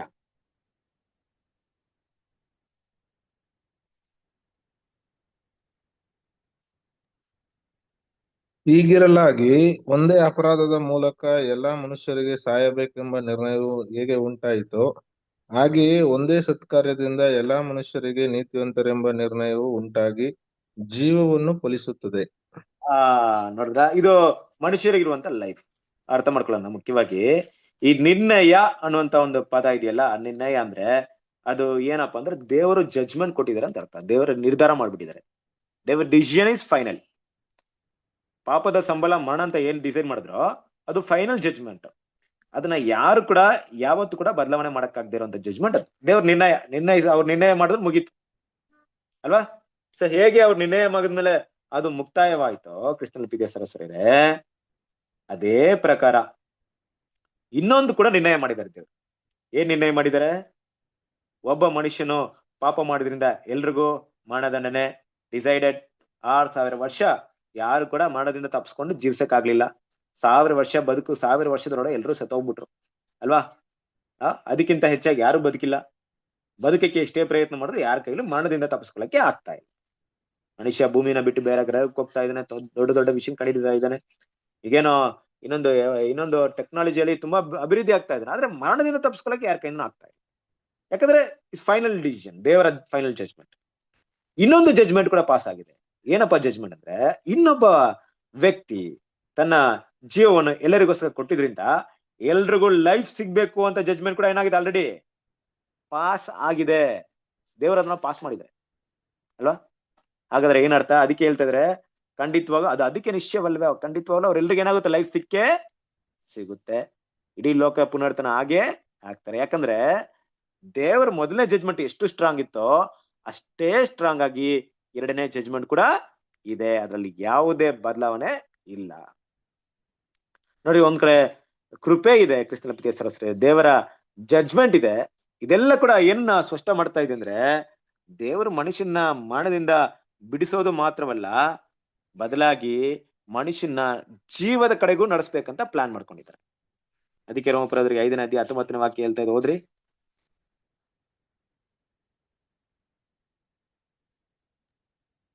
ಒಬ್ಬನ ಅವಿಧೇಯತ್ವದಿಂದ ಎಲ್ಲರೂ ಹೇಗೆ ಪಾಪಿಗಳಾದರೋ, ಹಾಗೆಯೇ ಒಬ್ಬನ ವಿಧೇಯತ್ವದಿಂದ ಎಲ್ಲರೂ ನೀತಿವಂತರಾಗುವರು.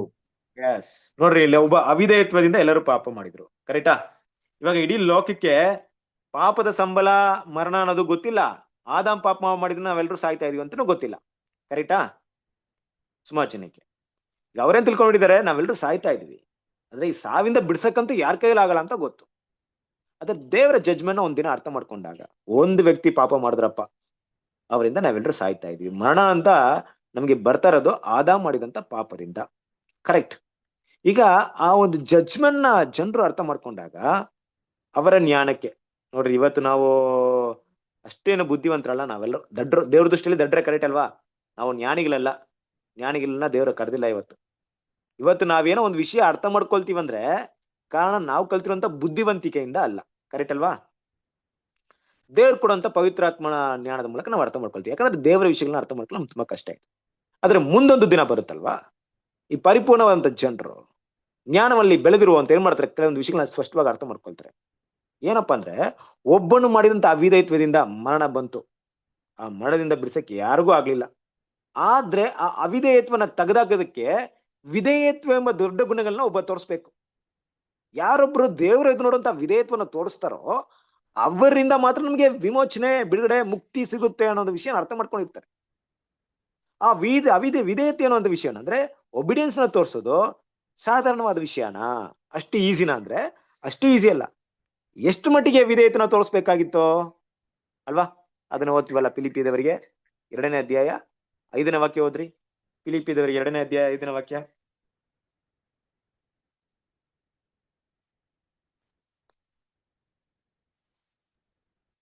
ಕ್ರಿಸ್ತ ಯೇಸುವಿನಲ್ಲಿದ್ದಂಥ ಮನಸ್ಸು ನಿಮ್ಮಲ್ಲಿ ಇರಲಿ. ಕಂಟಿನ್ಯೂ ಮಾಡಿ. ಆತನು ದೇವ ಸ್ವರೂಪನಾಗಿದ್ದರೂ ದೇವರಿಗೆ ಸರಿಸಮಾನನಾಗಿರುವನೆಂದೆಣಿಸದೆ ತನ್ನನ್ನು ಬರಿದು ಮಾಡಿಕೊಂಡು ದಾಸನ ರೂಪವನ್ನು ಧರಿಸಿಕೊಂಡಾಗ ಮನುಷ್ಯರ ಹೋಲಿಕೆಯಲ್ಲಿ ಮಾಡಲ್ಪಟ್ಟನು. ಕಂಟಿನ್ಯೂ ಮಾಡಿ.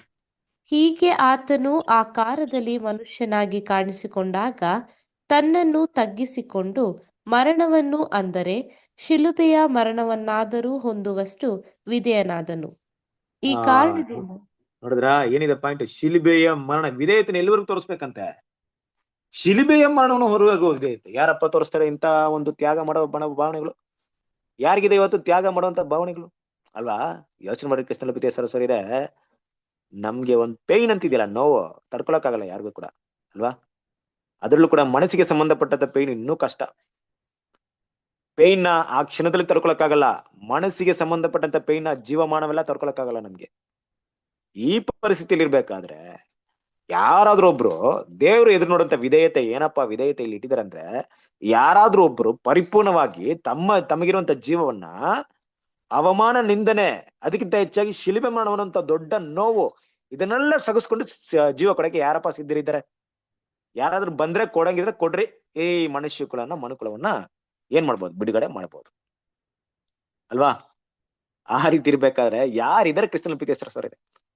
ಇಲ್ಲಿ ನಾವು ಯೇಸು ಕ್ರಿಸ್ತನ ಬಗ್ಗೆ ಯೋಚನೆ ಮಾಡೋಕ್ಕಿಂತ ಮುಂಚೆ ಈ ರೀತಿ ಯೋಚನೆ ಮಾಡ್ರಿ. ಎಂತ ವ್ಯಕ್ತಿಗಳು ನಮ್ಮ ಭಾವನೆಗಳು ಅರ್ಥ ಮಾಡ್ಕೊಳ್ಳಿ. ನಾವು ಆ ರೀತಿ ಭಾವನೆ ಹೊಂದ್ಕೊಂಡಿದೀವ ಅಲ್ವಾ? ನೋಡ್ರಿ, ಏನಕ್ಕೆ ವಿಷಯ ಹೇಳ್ತಾ ಇದೀನಂದ್ರೆ, ಕ್ರಿಸ್ತನ ಪ್ರೀತಿಯ ಸರಸ್ವರರೇ, ನಮ್ಮೆಲ್ರಿಗೂ ಗೊತ್ತು ಇದು ನಮ್ಮಲ್ಲಿ ಸಾಧ್ಯತೆನೇ ಇಲ್ಲ. ಒಂದ್ ವೇಳೆ ದೇವರು ಪರಿಪೂರ್ಣವಾದಂತ ಒಂದು ದೇಹವನ್ನು ಕೊಟ್ರು ನಮ್ಗೆ, ಪರಿಪೂರ್ಣವಾದ ದೇಹ ಅಂದ್ರೆ ಏನು? ಆದಾಮನ ಮರಣ ನಮ್ಗಿಲ್ದೆ ನಿನ್ಗೆ ಲೈಫ್ ಇದೆಯಪ್ಪ, ನಿನ್ ಲೈಫ್ ನ ಕೊಡು ಅಂದ್ರೂ ಕೂಡ ನಾವ್ ಯಾರು ಏನ್ ಮಾಡಲ್ಲ. ನಮ್ಗಿರುವಂತ ಭಾವನೆಗಳಲ್ಲಿ ಮಾತಾಡ್ತಾ ಇದೀನಿ. ನಮಗಿದೆಯಲ್ಲ ಈ ಮನಸ್ಸೆಟ್, ಮೈಂಡ್ ಸೆಟ್ ಇದೆಯಲ್ಲ, ಅದನ್ನ ಇಟ್ಕೊಂಡು ಮಾತಾಡ್ತಾ ಇದೀನಿ. ಯಾರು ಕೂಡ ಅಷ್ಟು ದೊಡ್ಡ ತ್ಯಾಗವನ್ನ ಮಾಡಕ್ಕೆ ಮುಂದೆ ಬರೋದಿಲ್ಲ. ಯಾಕೆ? ಯೇಸು ಕ್ರಿಸ್ತನ ಬರ್ಬೇಕಾಯ್ತಾ? ದೂತರಲ್ಲಿ ಯಾರಾದ್ರೂ ಅವ್ರು ಬರ್ಬೋದಾಯ್ತು? ಬರಂಗಿದ್ರೆ ಅವ್ರು ಕೂಡ ದೇವ್ರು ಏನ್ ಮಾಡ್ತಿದ್ರು? ಮರಿಯಲ್ಲ ಹೊಟ್ಟೆಯಲ್ಲಿ ಹುಟ್ಟಿಸ್ತಾ ಇದ್ರು. ಅಲ್ಲಿ ಯಾರು ಬರ್ಲಿಲ್ಲ ತಾನೆ. ದೇವ್ರು ಎಲ್ರಿಗೂ ಫ್ರೀ ಕರೆ ಕೊಟ್ಟಿದ್ರು, ಈ ಕೆಲಸವನ್ನ ಮಾಡಕ್ಕೆ ಯಾರು ಇರ್ತೀರಾ ಅಂದ್ಬಿಟ್ಟು. ಯಾರು ಬರ್ಲಿಲ್ಲ. ನಮ್ಗೇನಾದ್ರೂ ಆ ಪರಿಪೂರ್ಣವಾದಂತ ದೇಹವನ್ನ ಕೊಟ್ಟು, ಆದಾಮನ ಒಂದು ಲೈಫ್ ನಿನ್ನ ಹತ್ರ ಇದೆಯಪ್ಪ, ನಿನ್ನ ಹತ್ರ ಆದಾಮನ ಮರಣವಿಲ್ಲ, ನೀನ್ ಕೊಡ್ತೀಯಾ ಲೈಫ್ ಅಂತ ಕೊಟ್ರು ಕೂಡ ನಾವ್ ಇವತ್ತಿರುವಂತ ಮೈಂಡ್ ಸೆಟ್ ಪ್ರಕಾರ ನಾವ್ ಯಾರು ಕೊಡಲ್ಲ.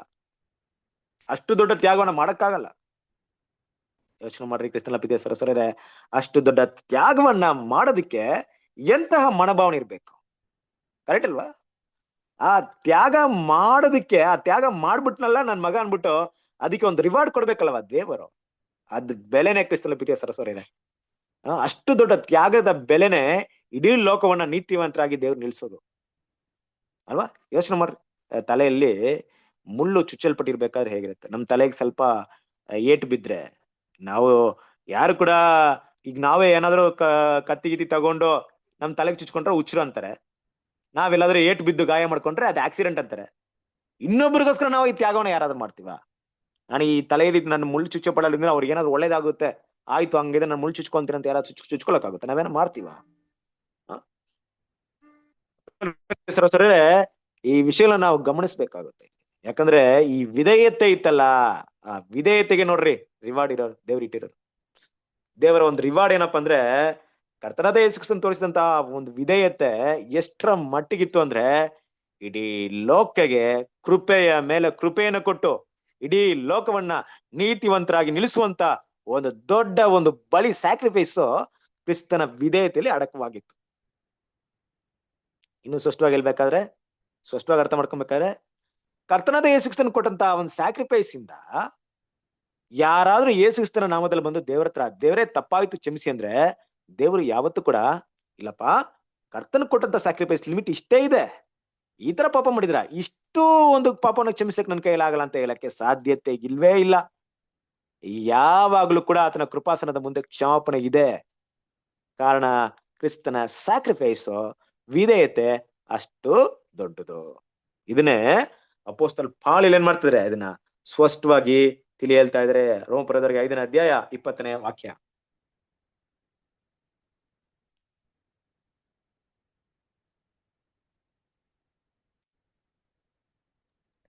ಅಪರಾಧಗಳು ಹೆಚ್ಚಾಗಿ ಕಂಡುಬರುವ ಹಾಗೆ ಧರ್ಮಶಾಸ್ತ್ರವು ಮಧ್ಯೆ ಬಂತು. ಆದರೆ ಪಾಪವು ಹೆಚ್ಚಿದಲ್ಲೇ ಕೃಪೆಯು ಎಷ್ಟೋ ಹೆಚ್ಚಾಗಿ ಪ್ರಬಲವಾಯಿತು. ನೋಡಿ, ಇಲ್ಲಿ ಅಪರಾಧಗಳು ಕಂಡು ಬಂದಾಗ ಅಂದ್ರೆ ಅಪರಾಧಗಳನ್ನ ಕಂಟ್ರೋಲ್ ಮಾಡ್ಬೇಕಾದ್ರೆ ಏನ್ ಮಾಡ್ಬೇಕು? ರೂಲ್ಸ್ ಅಂಡ್ ರೆಗ್ಯುಲೇಷನ್ ಬರ್ಬೇಕು. ಧರ್ಮಶಾಸ್ತ್ರ ಅಂದ್ರೆ ರೂಲ್ಸ್ ರೆಗ್ಯುಲೇಷನ್. ಕೆಲವೊಂದು ರೂಲ್ಸ್ ಅಂಡ್ ರೆಗ್ಯುಲೇಷನ್ ಇದ್ದಾಗ ಅಪರಾಧ ಕಂಟ್ರೋಲ್ ಆಗುತ್ತೆ. ಎಲ್ಲಿ ಪಾಪ ಜಾಸ್ತಿ ಆಗುತ್ತೋ ರೂಲ್ಸ್ ಜಾಸ್ತಿ ಆಗುತ್ತೆ. ರೈಟ್ ಅಲ್ವಾ? ಎಲ್ಲಿ ಜಾಸ್ತಿ ಜನ ಆಕ್ಸಿಡೆಂಟಲ್ 2 ವೀಲರ್ ಸಾಯ್ತಾ ಇದ್ರೆ ಹೆಲ್ಮೆಟ್ ಕಡ್ಡಾಯ ಬರುತ್ತೆ. ಯಾಕಂದ್ರೆ ಒಂದು ಆವರೇಜ್ ತಗೊಂಡು ನೋಡಿದಾಗ ಎಲ್ಲ ಜನ ಸಾಯ್ತಾ ಇದಾರಪ್ಪ, ತಲೆಗೇಟ್ ಬಿದ್ದು ಸಾಯ್ತಾ ಇದ್ರೆ, ಅದಕ್ಕೆ ಹೆಲ್ಮೆಟ್ ಆಗಿದ್ರೆ ಸಾಯ್ತಾ ಇರ್ಲಿಲ್ಲ. ರೂಲ್ಸ್ ತಗೊಂಬನ್ನಿ, ಹೆಲ್ಮೆಟ್ ರೂಲ್ಸ್ ಬೇಕು ಕಡ್ಡಾಯ. ಆ ರೀತಿ ಆಗದೆ ಇದ್ರೆ ರೂಲ್ಸ್ ಇರಲ್ಲ. ಎಲ್ಲಿ ಪಾಪ ಹೆಚ್ಚಾಯ್ತು ಧರ್ಮಶಾಸ್ತ್ರ ಬಂತು. ಎರಡಲ್ವಾ? ಆದ್ರೆ ಪಾಪವು ಹೆಚ್ಚಾಗ್ತಾ ಇದ್ರೆ ದೇವರ ಕೃಪೆ ನೋಡ್ರಿ, ಧರ್ಮಶಾಸ್ತ್ರಕ್ಕಿಂತ ಹೆಚ್ಚೇನಪ್ಪ ಅಂದ್ರೆ ಧರ್ಮಶಾಸ್ತ್ರ ಪಾಪವನ್ನ ಕಂಟ್ರೋಲ್ ಮಾಡ್ತು, ಆದ್ರೆ ಪಾಪದಿಂದ ಬಿಡ್ಸಕ್ಕೆ ಆಗಲ್ಲ. ಇಷ್ಟೇ. ಇನ್ ಸ್ಪಷ್ಟವಾಗಿರ್ಬೇಕಾದ್ರೆ ಧರ್ಮಶಾಸ್ತ್ರ ಅಂದ್ರೆ ಏನಂತ ಮೊದಲು ಕೂಡ ಹೇಳಿದ್ದೀನಿ. ನೀವು ಹೋಗಿ ಏನ್ ಮಾಡ್ಬೋದು, ಒಂದು ಕನ್ನಡಕದಲ್ಲಿ ನಿಮ್ ಮುಖ ನೋಡಿದಾಗ ನಿಮ್ಮ ಮುಖದಲ್ಲಿರುವಂತ ಒಂದು ಕೊಳೆ ಏನಂತ ತೋರ್ಸ್ಕೊಡುತ್ತೆ ಅದು. ಅದರಿಂದ ನನ್ನ ಮುಖದಲ್ಲಿ ಏನೋ ಕೊಳೆ ಇದೆ, ಅದನ್ನ ನಾನು ತೊಳ್ಕೊಬೇಕು ಅಂತ ನಿನ್ ನಾಲೆಜ್ ಬರುತ್ತೆ ಅಲ್ವಾ? ಇಲ್ಲ ಏನಾದ್ರು ಒಂದು ಕಪ್ಪು ಚುಕ್ಕೆ ಇದ್ರು ಏನೋ ಇದ್ರು ಒಂದು ಮಾರ್ಕ್ಸ್ ಇದ್ರು ಮಾರ್ಕ್ಸ್ ನಿಮ್ಗೆ ತೋರ್ಸ್ಕೊಡುತ್ತೆ. ಈ ಕನ್ನಡಿ ಧರ್ಮಶಾಸ್ತ್ರ ನಮ್ಮಲ್ಲಿರುವಂತ ಕೊರತೆಗಳನ್ನ ಎತ್ತಿ ತೋರಿಸುತ್ತೆ. ಆದ್ರೆ ಮಾರ್ಕ್ಸ್ ನ ತೆಗೆದಾಕಕ್ಕೆ ಧರ್ಮಶಾಸ್ತ್ರದಲ್ಲಿ ಕನ್ನಡಿಯಿಂದ ಆಗಲ್ಲ. ಆದ್ರೆ ಕೃಪೆ ಏನ್ ಮಾಡುತ್ತೆ? ನಮ್ಮ ಪಾಪವನ್ನ ತೆಗೆದಾಕುವಂತ ಒಂದು ಇದನ್ನ ಕೊಡುತ್ತೆ. ನಮ್ಗೆ ಪಾಪದಿಂದ ಹೊರಡ ಬರೋದಕ್ಕೆ ಅವಕಾಶವನ್ನ ಕೊಡುತ್ತೆ. ಅದಕ್ಕೆ ಏನಾಯ್ತು ಅಂದ್ರೆ ಈಗಿನ ಕಾಲದಲ್ಲಿ ನೋಡ್ರಿ, ದೇವ್ರ ಕೃಪೆ ಇವತ್ತು ತುಂಬಾ ಹೆಚ್ಚಾಗಿದೆ ಗೊತ್ತಾ ಕ್ರಿಸ್ತನ ಪ್ರಿಯಸರಸರೇ? ಏನಕ್ಕೆ ಹೆಚ್ಚಾಗಿದೆ ಗೊತ್ತಾ? ಯಾಕಂದ್ರೆ ಏನ್ ಹೆಚ್ಚಿದೆ ಇವಾಗ? ಕೃಪೆ ಹೆಚ್ಚಾಗ್ತಿದೆ ಅಂದ್ರೆ ಏನ್ ಹೆಚ್ಚಾಗ್ತಿದೆ ಈಗ? ಏನಾಗ್ಲಿ ಬಿಡಿ ಬ್ರದರ್, ಬೇಗ ಮುಗಿಸಿ ಅಂತಿದ್ರಾ? ಪಾಪ ಹೆಚ್ಚಾಗಿದೆ. ಪಾಪ ಹೆಚ್ಚಾಗಿದೆ, ಅದಕ್ಕೆ ಕೃಪೆ ಹೆಚ್ಚಾಗಿದೆ. ನಮಗೂ ನಿಮ್ಗೂ ಸಿಕ್ಕಿರುವಂತ ಕೃಪೆ ತುಂಬಾ ದೊಡ್ಡದು. ಅಪೊಸ್ತಲರ ಕಾಲದಲ್ಲಿ ಕೂಡ ಅಷ್ಟೊಂದು ಕೃಪೆ ಇರಲಿಲ್ಲ, ಈಗ ಕೃಪೆ ತುಂಬಾ ಹೆಚ್ಚಾಗ್ತಿದೆ. ಯಾಕಂದ್ರೆ ಎಲ್ಲೆಲ್ಲ ಪಾಪ ಹೆಚ್ಚಾಗ್ತಿದೆಯೋ ದೇವರ ಕೃಪೆ ಕೂಡ ಹೆಚ್ಚಾಗ್ತಿದೆ. ಅದೇ ದೇವರ ನೀತಿ. ನೋಡ್ರಪ್ಪ, ಈ ಜನರು ಇಷ್ಟು ಪಾಪದಲ್ಲಿ ಬೆರೀತಾ ಇದಾರೆ, ಹಂಗಾದ್ರೆ ಕೃಪೆ ಜಾಸ್ತಿ ಮಾಡು. ಯಾಕಂದ್ರೆ ಆ ಪಾಪದ ಬಲಹೀನತೆಯಿಂದ ಹೊರಗಡೆ ಬರೋಕೆ ಜಾಸ್ತಿ ಕೃಪೆ ಕೊಡ್ಬೇಕು. ಕೃಪೆ ಹಿಂಗ್ ಮಾತಾಡ್ತಾ ಇದೆ. ದೇವ್ರು ಕೂಡ ಕರ್ತನ ಸ್ಯಾಕ್ರಿಫೈಸ್ ಹಿಂಗ್ ಮಾತಾಡ್ತಾ ಇದೆ. ಪಾಪ ಜಾಸ್ತಿ ಆಗ್ತಾ ಕೃಪೆನೂ ಜಾಸ್ತಿ ಮಾಡು, ನನ್ನ ಮಕ್ಕಳಿಗೆ ಇನ್ನೂ ಕೃಪೆ ಕೊಡು. ಯಾಕಂದ್ರೆ ಪಾಪ ಜಾಸ್ತಿ ಕಂಟ್ರೋಲ್ ಮಾಡ್ತಾ ಇದೆ ಅವ್ರನ್ನ. ಅದರಿಂದ ಅವ್ರು ಹೊರಡೆ ಬರ್ಬೇಕಾದ್ರೆ ಕೃಪೆ ಜಾಸ್ತಿ ಬೇಕು. ಈಗ ಏನ್ ಮಾಡ್ತಾ ಇದ್ದಾರೆ ದೇವ್ರು? ಈಗ ಕೃಪೆಯನ್ನ ಜಾಸ್ತಿ ಮಾಡಿದ್ದಾರೆ ಕ್ರಿಸ್ತನ ಪ್ರಿಯ ಸಹೋದರರೇ. ಎಲ್ಲಿ ಪಾಪ ಹೆಚ್ಚಾಗ್ತಿದೆಯೋ ದೇವರ ಕೃಪೆ ಕೂಡ ಏನಾಗ್ತಿದೆ? ಹೆಚ್ಚಾಗ್ತಾ ಇದೆ. ಯಾಕಂದ್ರೆ ಈ ಕೃಪೆ ಮಾತ್ರ ಇಲ್ಲಿದೆ. ಅದಕ್ಕೆ ನಾವು ಏನು ವಿಷಯನ ಮಾತಾಡಕ್ ಬರ್ತೀವಿ ಅಂದ್ರೆ, ಆದಾಮ್ಗೆ ಕೊಟ್ಟಂತ ಜಜ್ಮೆಂಟ್ ಮುಂದೆ ದೇವ್ರು ಕೊಟ್ಟಂತ ಕೃಪೆ ಮುಂದೆ ಆದಾಮ್ ಕೊಟ್ಟಂತ ಜಜ್ಮೆಂಟ್ ಏನೂ ಇಲ್ಲ. ಯಾಕಂದ್ರೆ ದೇವ್ರು ಕೊಟ್ಟಂತ ಜಜ್ಮೆಂಟ್ ಇಂದ ದೇವ್ರನ್ನ ನಾವು ನೀತಿಯಿಂದ ಭಯದಿಂದ ನೋಡುವರಾಗಿದ್ರೆ, ದೇವರ ಕೃಪೆನ ಇಂದ ದೇವ್ರನ್ನ ಪ್ರೀತಿಯಿಂದ ಅವರ ದಯಾನುಕಂಪಗಳನ್ನ ನೋಡ್ಬೋದು. ಅಂದ್ರೆ ಯಾವ ರೀತಿ ನಾನು ಅವತ್ತು ಕೋಪವಾಗಿದ್ದ ಕಾರಣ ಏನ್ ಗೊತ್ತಾ? ನಿಮ್ ಮೇಲೆ ಮಮತೆ ತೋರ್ಸಕ್ಕೆ. ನಾನು ಅವತ್ತು ನೀತಿಯಾಗಿದ್ದ ಕಾರಣ ಏನ್ ಗೊತ್ತಾ? ನಿಮ್ ಮೇಲೆ ಕೃಪೆ ತೋರ್ಸಕ್ಕೆ. ಇದೇ ದೇವರ ಒಂದು ವಿಷಯ ಇಲ್ಲಿ ನಮ್ಗೆ ತೋರ್ಸ್ಕೊಡ್ತಿದೆ. ಕೊನೆ ಒಂದು ವಾಕ್ಯವನ್ನು ಓದ್ಬಿಡೋಣ, ಓದಿ ಮುಗಿಸೋಣ. ಕೆಲವೊಂದು ನಿಮಿಷಗಳಲ್ಲಿ ಮುಗಿಸೋಣ. ಓದ್ರಿ ಅದನ್ನ. ಹೀಗೆ ಪಾಪವು ಮರಣವನ್ನುಂಟು ಮಾಡುತ್ತಾ ಅಧಿಕಾರವನ್ನು ನಡೆಸಿದ ಹಾಗೆ ದೇವರ ಕೃಪೆಯು ನಮ್ಮ ಕರ್ತನಾದ ಯೇಸು ಕ್ರಿಸ್ತನ ಮೂಲಕ ನೀತಿಯನ್ನು ಕೊಟ್ಟು ನಿತ್ಯ ಜೀವವನ್ನುಂಟು ಮಾಡುತ್ತಾ ಅಧಿಕಾರವನ್ನು ನಡೆಸುವುದು. ನೋಡಿದ್ರ ಕ್ರಿಸ್ತನ ಪ್ರಿಯ ಸಹೋದರರೇ, ಈ ಪಾಪ ನಾವೆಲ್ಲರೂ ನೋಡ್ತೀವಿ ನೋಡ್ರಿ. ಪಾಪವನ್ನು ನೋಡಿದಾಗ ಹೇಗ್ ನೋಡ್ತಿದೀವಿ? ಪಾಪದ ಸಂಬಳ ಮರಣ, ಪಾಪ ಮಾಡಿದ್ರೆ ಮರಣ ಅಂದ್ಬಿಟ್ಟು ಅಲ್ವಾ? ನಾವ್ ಹಂಗೆ ನೋಡ್ತೀವಲ್ವಾ? ದೇವ್ರ ಮಕ್ಳಿಗೆ ಕೆಲವೊಂದು ಟೈಮಲ್ಲಿ ಧರ್ಮಶಾಸ್ತ್ರದಲ್ಲಿ 16 ತುಂಬಾ ಭಯ. ಏನ್ ಭಯ ಏನಿರುತ್ತೆ ನೋಡ್ರಿ? ಈಗ ನಾನು ಸುಳ್ಳು ಹೇಳ್ಬಾರ್ದು ಅನ್ನೋದು ಒಳ್ಳೇದೇ, ಕರೆಕ್ಟ್. ಸುಳ್ಳು ಹೇಳೋದು ನನ್ನ ದೇಹದಲ್ಲಿ, ನನ್ನ ಮಾಂಸದಲ್ಲಿ ಬೆರ್ತು ಬಿಟ್ಟಿದ್ರೆ ಅದನ್ನ ಕಂಟ್ರೋಲ್ ಮಾಡ್ಬೇಕಲ್ಲ ನಾನು. ಅಯ್ಯೋ, ಎಲ್ಲೋ ನಾನು ಬೈ ಮಿಸ್ಟೇಕ್ ಆಗಿ ಸುಳ್ಳು ಹೇಳ್ಬಿಟ್ರೆ ದೇವರ ಕೋಪಕ್ಕೆ ಗುರಿ ಆಗ್ತೀನಲ್ಲ, ಭಯ ಹೇಗಿರುತ್ತೆ ಅಲ್ವಾ? ಯೋಚನೆ ಮಾಡ್ರಿ ಕ್ರಿಸ್ತನ ಪ್ರೀತಿಯ ಸಹೋದರರೇ, ಈ ಮರಣ, ಈ ಪಾಪ ಏನ್ ಮಾಡ್ತು, ಈ ರೀತಿ ರೂಲ್ ಮಾಡ್ತಾ ಇತ್ತು ಮನುಷ್ಯರನ್ನ. ಆತನ ಬಳಗಿನೆತನ ಇಟ್ಕೊಂಡು, ನೀನು ಪಾಪಿ, ನಿನ್ ಕೈಯಿಂದ ಆಗಲ್ಲ, ನೀನ್ ಸಾಧ್ಯತೆ ಇಲ್ಲ, ನೀನ್ ಆದಾಮನ ಬಲಹೀನತೆಯಲ್ಲಿ ಇದ್ಯಾ, ನೋಡು ಮತ್ತೆ ಮತ್ತೆ ತಪ್ಪು ಮಾಡ್ತಿದ್ಯಾ ಅಂದ್ಬಿಟ್ಟು ಆ ಪಾಪ ಮನುಷ್ಯನ ರೂಲ್ ಮಾಡಿ ಮರಣವನ್ನ ತರಿಸ್ಕೊಡ್ತಾ ಇತ್ತು. ಆದ್ರೆ ದೇವರ ಕೃಪೆ ಅದನ್ನ ಓವರ್ಕಮ್ ಮಾಡ್ತಾ ಇದೆ. ಏನಂತ ಓವರ್ಕಮ್ ಮಾಡ್ತಿದ್ದೆ? ಇನ್ನಾಗುತ್ತ ಬಾ, ಬಿದ್ದಿದ್ಯಾ ಪರವಾಗಿಲ್ಲ, ಎದ್ದೋಡು. ದೇವ್ರೆ ಮಿಸ್ಟೇಕ್ ಮಾಡ್ಬಿಟ್ಟೆ, ಪರವಾಗಿಲ್ಲ, ಕ್ಷಮಿಸಿದೀನಿ, ಹೋಗು, ಮುಂದುವರಿ, ಎದ್ದು ನೋಡಿ ಅಲ್ವಾ? ಪ್ರತಿ ಸರಿ ದೇವರ ಕೃಪೆ ನಮ್ಮನ್ನ ಏನ್ ಮಾಡ್ತಿದ್ದೆ? ಆಯ್ತು ಬಿಟ್ಬಿಡಪ್ಪ, ಹಳೇದ್ ಮರ್ತ್ಬಿಡು, ಮುಂದೆ ಹೋಗು, ಮುಂದುವರಿ, ನೆಕ್ಸ್ಟ್ ಏನ್ ಕೆಲಸ ಇದೆ ನೋಡು, ನಾನು ಅದನ್ನ ಲೆಕ್ಕಕ್ಕೆ ತಗೊಂಡಿಲ್ಲ, ನಿನ್ ಪಾಪವನ್ನ ಕ್ಷಮಿಸಿದೀನಿ, ಹೋಗ್ ಮುಂದುವರಿ. ಪ್ರತಿ ಸರಿ ಕೂಡ ಏನ್ ಮಾಡ್ತಿದ್ದೆ? ದೇವರ ಕೃಪೆ ನಮ್ಮನ್ನ ಹುರಿದುಂಬಿಸುತ್ತಾ ಮುಂದೆ ಹೋಗೋದಿಕ್ಕೆ ಇನ್ನು ಕೂಡ ನಮ್ಮನ್ನ ರೂಲ್ ಮಾಡ್ತಾ ಇದೆ. ಕ್ರಿಸ್ತನ ಪ್ರೀತಿಯ ಸಹೋದರರೇ, ಯೋಚನೆ ಮಾಡ್ರಿ. ಪಾಪ ರೂಲ್ ಮಾಡೋದು ಮರಣಕ್ಕೋಸ್ಕರ, ಕೃಪೆ ರೂಲ್ ಮಾಡೋದು ನಮ್ಮನ್ನ ನಿತ್ಯ ಜೀವನ ಕೊಡ್ಸೋಕ್ಕೋಸ್ಕರ. ಆಗಿರ್ಬೇಕಾರೆ ಈ ಕೃಪೆ ನಮ್ಗೆ ಸಿಕ್ಕಿದ್ದು ಯಾವ್ದ್ರಿಂದ? ಯೇಸು ಕ್ರಿಸ್ತನ ಒಂದು ಬಲಿಯಿಂದ, ಆತನ ನೀತಿಯಿಂದ, ಆತನ ಸ್ಯಾಕ್ರಿಫೈಸ್ ಇಂದ. ಯೋಚನೆ ಮಾಡ್ರಿ. ಹಾಗಿರ್ಬೇಕಾದ್ರೆ ಜಸ್ಟ್ ನಾವು ಒಂದು ವಿಷಯನ ಕನ್ಸಿಡರ್ ಮಾಡಿ ನೋಡಿದಾಗ, ದೇವರು ಕೊಟ್ಟಂತ ಜಡ್ಜ್ಮೆಂಟ್ ನಾವು ನೋಡ್ತೀವಿ. ನ್ಯಾಯ ತೀರ್ಪು. ದೇವರು ನೀತಿವಂತರು, ಭಯಂಕರ ಉಳ್ಳವರು ಅಲ್ವಾ? ದೇವರು ನೀತಿನ ಮಾತ್ರ ಅರ್ಥ ಮಾಡ್ಕೊಳ್ತಾ ಇದ್ರೆ, ಕ್ರಿಸ್ತನ ಪ್ರೀತಿಯ ಸಹೋದರರೇ, ದೇವರ ಇಷ್ಟು ದೊಡ್ಡ ಮಹತ್ತರವಾದಂತ ಪ್ರೀತಿನ ನಮ್ ಕೈಯಿಂದ ಅರ್ಥ ಮಾಡ್ಕೊಳಕ್ ಆಗ್ತಾ ಇರ್ಲಿಲ್ಲ. ಆ ನೀತಿನ ಮಾತ್ರ ಇಡೀ ಲೋಕಕ್ಕೆ ತೋರಿಸ್ತಾ ಇದ್ರೆ, ದೇವರ ಮಹತ್ತರವಾದಂತ ಪ್ರೀತಿಯನ್ನಂತ ಇಡೀ ಲೋಕ ಗ್ರಹಿಸ್ಕೊಳಕ್ಕೆ ಆಗ್ತಿರ್ಲಿಲ್ಲ. ಆದ್ರಿಂದ ಒಬ್ಬ ಮನುಷ್ಯನಿಂದ ಬಂದಂತ ಪಾಪದ ಮರಣವೆನ್ನುವಂತ ನೀತಿನ ಲೋಕ ಎಷ್ಟು ಮಟ್ಟಿಗೆ ಅನುಭವಿಸ್ತೋ, ಅದೇ ಮೂಲಕ ಒಬ್ಬ ಮನುಷ್ಯನ ಮೂಲಕ ಬಂದಂತ ನೀತಿಯಿಂದ ಬರುವಂತ ನಿತ್ಯ ಜೀವ ಕೃಪೆಯನ್ನ, ಕೃಪಾವರವನ್ನ, ಪ್ರೀತಿಯನ್ನ ಇಡೀ ಲೋಕ ಅರ್ಥ ಮಾಡ್ಕೊಳ್ಳುತ್ತೆ. ಆದ್ರೆ ಮೊದಲು ಅರ್ಥ ಮಾಡ್ಕೊಳ್ತಾರೆ ಯಾರು? ಮೊದಲು ಅರ್ಥ ಮಾಡ್ಕೊಳ್ಳೋಂತ ಅವಕಾಶ ಸಿಕ್ಕಿದ್ ಯಾರಿಗೆ? ನಮಗೆ ರೀ. ನಮಗೆ. ನೋಡ್ರಿ ಲೋಕವನ್ನ ಹಂಗೆ ಕನ್ನಾಯಿಸ್ರಿ. ಅವ್ರು ಕನ್ನಾಯಿಸಿದಾಗ ಏನ್ ಅನ್ಸುತ್ತೆ ಗೊತ್ತಾ? ಪ್ರತಿಯೊಬ್ಬರ ಮೇಲೆ ದೇವ್ರ ದಯೆ ಕೃಪೆನ ಇಟ್ಕೊಂಡ್ಬಿಟ್ಟಿದ್ದಾರೆ ಅಲ್ವಾ? ಅವ್ರು ಎಷ್ಟು ಪಾಪಿಗಳಾಗಿದ್ರು ಅವ್ರಿಗೊಂದು ಪ್ಲಾನ್ ಇಟ್ಬಿಟ್ಟಿದ್ದಾರೆ ದೇವ್ರು. ಅವ್ರಿಗೆ ಗೊತ್ತಿಲ್ಲ, ಅವ್ರು ಏನೋ ಮಾಡ್ಕೊಂಡವ್ರೆ, ಅವ್ರಿಗೆ ಗೊತ್ತೇ ಇಲ್ಲ. ದೇವ್ರು ಹಿಂದೆ ಇಟ್ಟಿರೋಂತ ಪ್ಲಾನ್ ಗೊತ್ತಿಲ್ಲ ಅವ್ರಿಗೆ. ಕೆಲವೊಂದು ಜನರು ಏನ್ ಮಾಡ್ತಾರೆ, ಅಯ್ಯೋ ನನ್ ದೇವ್ರಿಗೆ ಕಣ್ಣಿಲ್ವಾ, ದೇವ್ರಿಗೆ ಕಿವಿ ಇಲ್ವಾ, ನನ್ ಕಷ್ಟ ದೇವ್ರು ಕೇಳ್ತಾ ಇಲ್ವಾ ಅಂತ ಗೋಳಾಡ್ತಾ ಇದ್ರು ನಾವು ನೋಡ್ತೀವಿ. ಅವ್ರಿಗೂ ದೇವ್ರ ಮುಂದೆ ಮಹತ್ತರವಾದ ವಿಷಯ ಇಟ್ಟಿದ್ರೆ, ಬಟ್ ಅವ್ರಿಗೆ ಗೊತ್ತಿಲ್ಲ ಅಷ್ಟೇ. ಅವ್ರನ್ನ ದೇವ್ರು ಎಷ್ಟು ದೊಡ್ಡ ಪ್ರೀತಿ ಮಾಡಿದ್ದಾರೆ, ತನ್ನ ಒಬ್ಬನೇ ಮಗನ ಕೊಟ್ಟಿದ್ದಾರೆ, ಸ್ಯಾಕ್ರಿಫೈಸ್ ಆಲ್ರೆಡಿ ಕೊಟ್ಬಿಟ್ಟಿದ್ದಾರೆ, ಅವ್ರಿಗೆ ಬೆಲೆ ಕಟ್ಬಿಟ್ಟಿದ್ದಾರೆ ಅಲ್ವಾ? ಅವ್ರಿಗೆ ಬಿಡುಗಡೆ ಮಾಡೋದಕ್ಕೆ ಅವಕಾಶ ಎಲ್ಲ ಮಾಡ್ಬಿಟ್ಟಿದ್ದಾರೆ. ಆದ್ರೆ ಅವ್ರಿಗಿನ್ನೂ ಗೊತ್ತಿಲ್ಲ, ಅವ್ರ ಸಮಯ ಬರಲಿಲ್ಲ, ಏನೋ ಗೊತ್ತಿಲ್ಲ ಅವ್ರಿಷ್ಟೇ ಅವ್ರಿಗೆ. ಆದ್ರೆ ನಮಗ್ ಗೊತ್ತು, ದೇವ್ರು ಇವತ್ತು ನಮ್ಗೆ ನಮ್ಮ ಮನೋನೇತ್ರಗಳನ್ನ ತೆಗೆದಿದ್ದಾರೆ. ದೇವರ ನೀತಿ, ಪ್ರೀತಿ ಅನ್ನೋಂಥ ಡಿಫ್ರೆನ್ಸ್ ನ ಅರ್ಥ ಮಾಡಿಸ್ಕೊಟ್ಟಿದ್ದಾರೆ. ಹಾಗಿಂದ ಕ್ರಿಸ್ತನ ಪ್ರೀತಿಯ ಸಹೋದರರೇ, ದೇವರ ಮಹಾಕೃಪಾವರ ಯಾವತ್ತೂ ಕೂಡ ನಮ್ಗೆ ಇರ್ಬೇಕು. ಕ್ರಿಸ್ತನ ಪ್ರೀತಿಯ ಸಹೋದರರೇ, ನಮ್ಮ ಮುಂದೆ ಕರ್ತನ ಯೇಸು ಕ್ರಿಸ್ತನ ದಿವ್ಯ ಮರಣದ ಒಂದು ವಿಷಯಗಳು ನಮ್ಮ ಕಣ್ಣು ಮುಂದೆ ಯಾವಾಗ್ಲೂ ಇರ್ಬೇಕು. ಅದು ನಮ್ಮನ್ನ ಪಾಪವನ್ನ ಹಗೆ ಮಾಡುವಂತೆ, ದೇವರ ಮೇಲೆ ಇನ್ನೂ ಹೆಚ್ಚಾಗಿ ಪ್ರೀತಿ ಮಾಡುವಂತೆ ನಮ್ಮನ್ನ ಕರ್ಕೊಂಡು ಹೋಗುತ್ತೆ. ನಾವು ಮರಿಬಾರ್ದು. ಕಷ್ಟ ಇದೆಯಲ್ಲ, ಏನ್ ಕಷ್ಟ ಇದೆ? ಲೈಫ್ ಕೊಡೋದು ತುಂಬಾನೇ ಟಫ್. ಅವ್ರು ನಮ್ಗೋಸ್ಕರ ಕೊಟ್ಟಿದ್ದಾರೆ, ಅಷ್ಟೊಂದು ಕಷ್ಟ ಅನುಭವಿಸಿದಾರೆ ಅಂದ್ರೆ ಆ ತ್ಯಾಗವನ್ನ ನೆನೆಸೋ. ಅದಕ್ಕೆ ನಾನು ಒಂದು ಪಾಯಿಂಟ್ ಹೇಳೋದು ಮಾಡ್ತೋದೆ. ಇಡೀ ಲೋಕ ಹೆಂಗಪ್ಪ ನೀತಿವಂತರಾಗುತ್ತಂದ್ರೆ, ದೇವ್ರು ಇಟ್ಟಿರೋಂಥ ಪ್ಲಾನ್ ಏನಪ್ಪಾ ಅಂದ್ರೆ, ಒಂದ್ ಕಡೆ ಆ ಪಾಯಿಂಟ್ ನ ಕ್ಲೀನ್ ಆಗಿ ಹೇಳ್ಬೇಕಾಯ್ತು ನಿಮ್ಗೆ. ದೇವ್ರ ಅಂದ್ರೆ ಒಬ್ಬ ಅವಿಧೇಯತ, ಒಬ್ಬ ಮಾಡಿದ ತಪ್ಪಿನಿಂದ ಎಲ್ರು ನಾವೆಲ್ಲ ಸಾಯ್ತಾ ಇದೀವಲ್ಲ ಅಂತ ತಿಳ್ಕೊಂಡಾಗ, ಯಾರಪ್ಪ ನಮ್ಗೋಸ್ಕರ ವಿಧೇಯತನ ತೋರಿಸ್ತಾರೆ ಅಂತ ಬಂದಾಗ, ನಮ್ಮ ಕರ್ತನಾದ ಯೇಸು ಶಿಲುಬೆ ಮಾಡೋನಲ್ಲ ಇಡೀ ಲೋಕ ನೋಡಿದ್ರೆ ಏನಂತ ಗೊತ್ತಾ? ಕ್ರಿಸ್ತನ ಪ್ರೀತಿಯ ಸಹೋದರರೇ, ಇಷ್ಟು ದೊಡ್ಡ ತ್ಯಾಗನ ನಮಗೋಸ್ಕರ, ಇಷ್ಟು ದೊಡ್ಡ ಪ್ರೀತಿನ ದೇವ್ರು ನಮಗೋಸ್ಕರ, ಈ ಪ್ರೀತಿಗೋಸ್ಕರ ಏನ್ ಬೇಕಾದ್ರೆ ಬಿಡ್ಬೋದಪ್ಪ ಅನ್ಸುತ್ತೆ ಲೋಕ ಬರುವಂತ ದಿನಗಳಲ್ಲಿ ಅರ್ಥ ಮಾಡ್ಕೊಂಡಾಗ. ನೋಡ್ರಿ, ಅಪರಿಪೂರ್ಣರಾದಂತ ನಾವು ದೇವರ ಒಂದು ಕೃಪೆ, ದೇವರ ಪವಿತ್ರಾತ್ಮ ಅಲ್ಪ ಸ್ವಲ್ಪ ನಮ್ಗೆ ಸಿಗೋದ್ರಿಂದ ಆ ವಿಷಯಗಳನ್ನ ಇವತ್ತು ಗ್ರಹಿಸ್ಕೊಳ್ತಾ ಇದೀವಿ. ಅರ್ಥ ಮಾಡ್ಕೊಂಡು ದೇವರ ಪ್ರೀತಿನ ಅರ್ಥ ಮಾಡ್ಕೊಂಡು ಪಾಪವನ್ನ ಹಾಗೆ ಮಾಡ್ತಾ ಇದೀವಿ. ಮುಂದೊಂದು ದಿನ ಇಡೀ ಲೋಕ ದೇವರ ಪ್ರೀತಿನ ಸಂಪೂರ್ಣ ಅರ್ಥ ಮಾಡ್ಕೊಂಡ್ರೆ ಪಾಪವನ್ನ ಎತ್ತು ಬಿಸಾಕ್ಬಿಡ್ತಾರೆ. ಈ ಪ್ರೀತಿಗೆ ಏನು ಬೇಡ ಅಂತ. ಇದೇ ದೇವರ ಕೃಪಾವರ ಅಲ್ವಾ? ಅದೇ ದೇವರ ಮಹತ್ತರವಾದಂತ ಪ್ಲಾನ್. ಇನ್ನು ಕೂಡ ಬರುವಂತ ದಿನಗಳಲ್ಲಿ ನಾವು ಮುಂದಿನ ಒಂದು ವಿಷಯಗಳನ್ನ ಅರ್ಥ ಮಾಡ್ಕೊಳ್ಳಕ್ಕೆ ಪ್ರಯತ್ನ ಪಡೋಣ. ದೇವರು ಇನ್ನೂ ಹೆಚ್ಚಾದ ವಿಷಯಗಳನ್ನ ದೇವರ ವಾಕ್ಯದ ಮೂಲಕ ತಿಳ್ಕೊಳ್ಳಕ್ಕೆ ನಾವು ಪ್ರಯತ್ನ ಪಡೋಣ. ದೇವರು ಈ ಪಾಠವನ್ನ ಆಶೀರ್ವದಿಸಲಿ. ಆಮೇನ್. ಆಮೇನ್. ಥ್ಯಾಂಕ್ ಯು ರೀ. ಪ್ರೀತಿಯ ಸಹೋದರರೇ, ಸಮಯ ಕಡಿಮೆ ಆಗಿರೋದ್ರಿಂದ ನಾವು ಇವತ್ತಿನ ರಾತ್ರಿ ಗೀತವನ್ನು ಮುಗಿಸಿ ಇವತ್ತು ಓದಿ ಪಾಠವನ್ನು ಮುಗಿಸೋಣ. ಯಾರ ರಾತ್ರಿ ಗೀತೆಗಳು?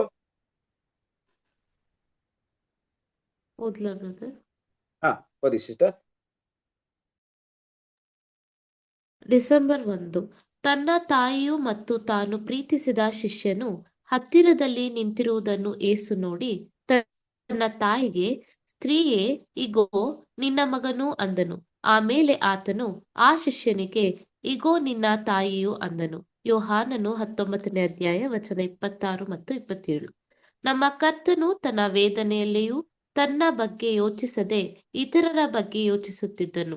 ತನ್ನ ಸೇವೆಯ ಸಮಯದಲ್ಲಿ ಆತನು ಒಳ್ಳೆಯದನ್ನು ಮಾಡುತ್ತಾ ಹೋದಂತೆ ಇಲ್ಲಿ ಆತನು ಸಾಯುವ ಸಮಯದಲ್ಲಿ ಇತರರಿಗೆ ಒಳ್ಳೆಯದನ್ನು ಕುರಿತು ಯೋಚಿಸಿದನು ಮತ್ತು ಮೇಲಿನ ಆಧಾರ ವಾಕ್ಯದಲ್ಲಿ ತನ್ನ ತಾಯಿಯನ್ನು ಪ್ರೀತಿಯ ಶಿಷ್ಯನ ಆರೈಕೆಗೆ ಒಪ್ಪಿಸಿದನು. ಈ ಪಾಠ ಎಷ್ಟು ಸುಂದರವಾಗಿದೆ. ಇದು ನಮ್ಮ ಕರ್ತನ ವಿಶಾಲವಾದ ಹೃದಯ ಮತ್ತು ಸಹಾನುಭೂತಿಯ ದೊಡ್ಡತನವನ್ನು ನಮಗೆ ತೋರಿಸುತ್ತದೆ ಮತ್ತು ನಮ್ಮದೇ ಆದ ದೊಡ್ಡ ಹಾಗೂ ಚಿಕ್ಕ ಕಷ್ಟಗಳು ಮತ್ತು ನಮ್ಮ ಸ್ವಂತ ಶೋಧನೆಗಳಲ್ಲಿ ಮುಳುಗದೆ ಇರಲು ಅದು ನಮಗೆ ಕಲಿಸುತ್ತದೆ. ನಾವು ಇತರರ ಭಾರವನ್ನು ಹೊರುವವರಾಗಿ ಅವರಿಗೆ ನಮ್ಮ ಸಹಾನುಭೂತಿ ತೋರಿಸುತ್ತಾ ನಮ್ಮ ಆರೈಕೆಯ ಅಡಿಯಲ್ಲಿರುವವರೆಲ್ಲರ ಆಶೀರ್ವಾದಕ್ಕಾಗಿ ನಮ್ಮ ಯೋಜನೆಗಳು ತಾತ್ಕಾಲಿಕ ಅಥವಾ ಆತ್ಮೀಕ ವಿಷಯಗಳಲ್ಲಿ ಸಾಧ್ಯವಾದಷ್ಟು ಸಕ್ರಿಯರಾಗಿರಬೇಕು. Thank you brother. Thank you. So ಕೊನೆಯದಾಗಿ ನಾವು ಪ್ರಾರ್ಥನೆ ಮಾಡಿ ಕೂಟವನ್ನ ಮುಗಿಸೋಣ. ವಿನೋದ್ ಬ್ರದರ್ ಪ್ರಾರ್ಥನೆ ಮಾಡ್ತೀರಾ? ಆಯ್ತು ಬ್ರದರ್, ಪ್ರಾರ್ಥನೆ ಮಾಡೋಣ. Our Heavenly Almighty Father, God of Abraham, Isaac, and Jacob, hallowed be thy name. Dear Father, we thank thee for this day, bringing us together as one family under one grace and salvation. Dear Father, day by day, as we listen to thy words, let the Holy Spirit dwell in us, helping us to introspect ourselves. As brethren said, we have given us an opportunity, as we have learned today, to qualify by thy grace, by the grace of thy Son, to overcome the tribulations and the troubles of this world, to win our race for the heavenly calling. Help us to keep in our mind at every step, at every day, to lead a life that is acceptable unto thy sight and to thy will. Forgive us for all the mistakes and sins that we might have committed. Help us to overcome our weakness and shortcomings, and let thy will only prevail. Father, we pray for all the children in this world who gather into thy name, thanking thee for thy grace. We pray all this unto the mighty Father, through the precious, mighty, and the most precious name of thy Son, our Savior, Lord Jesus Christ. Amen. Thank you, brother. Thank you. Thank you, brother. ಎಲ್ಲರಿಗೂ ನಮಸ್ಕಾರ. Namaste, all brothers and sisters. Thank you brother. ಎಲ್ಲ brothers and sisters. Thank you, brother. Hello, brother. ಎಲ್ಲ brother ಸಿಸ್ಟರ್ಸ್ಗೆ ನಮಸ್ತೆ.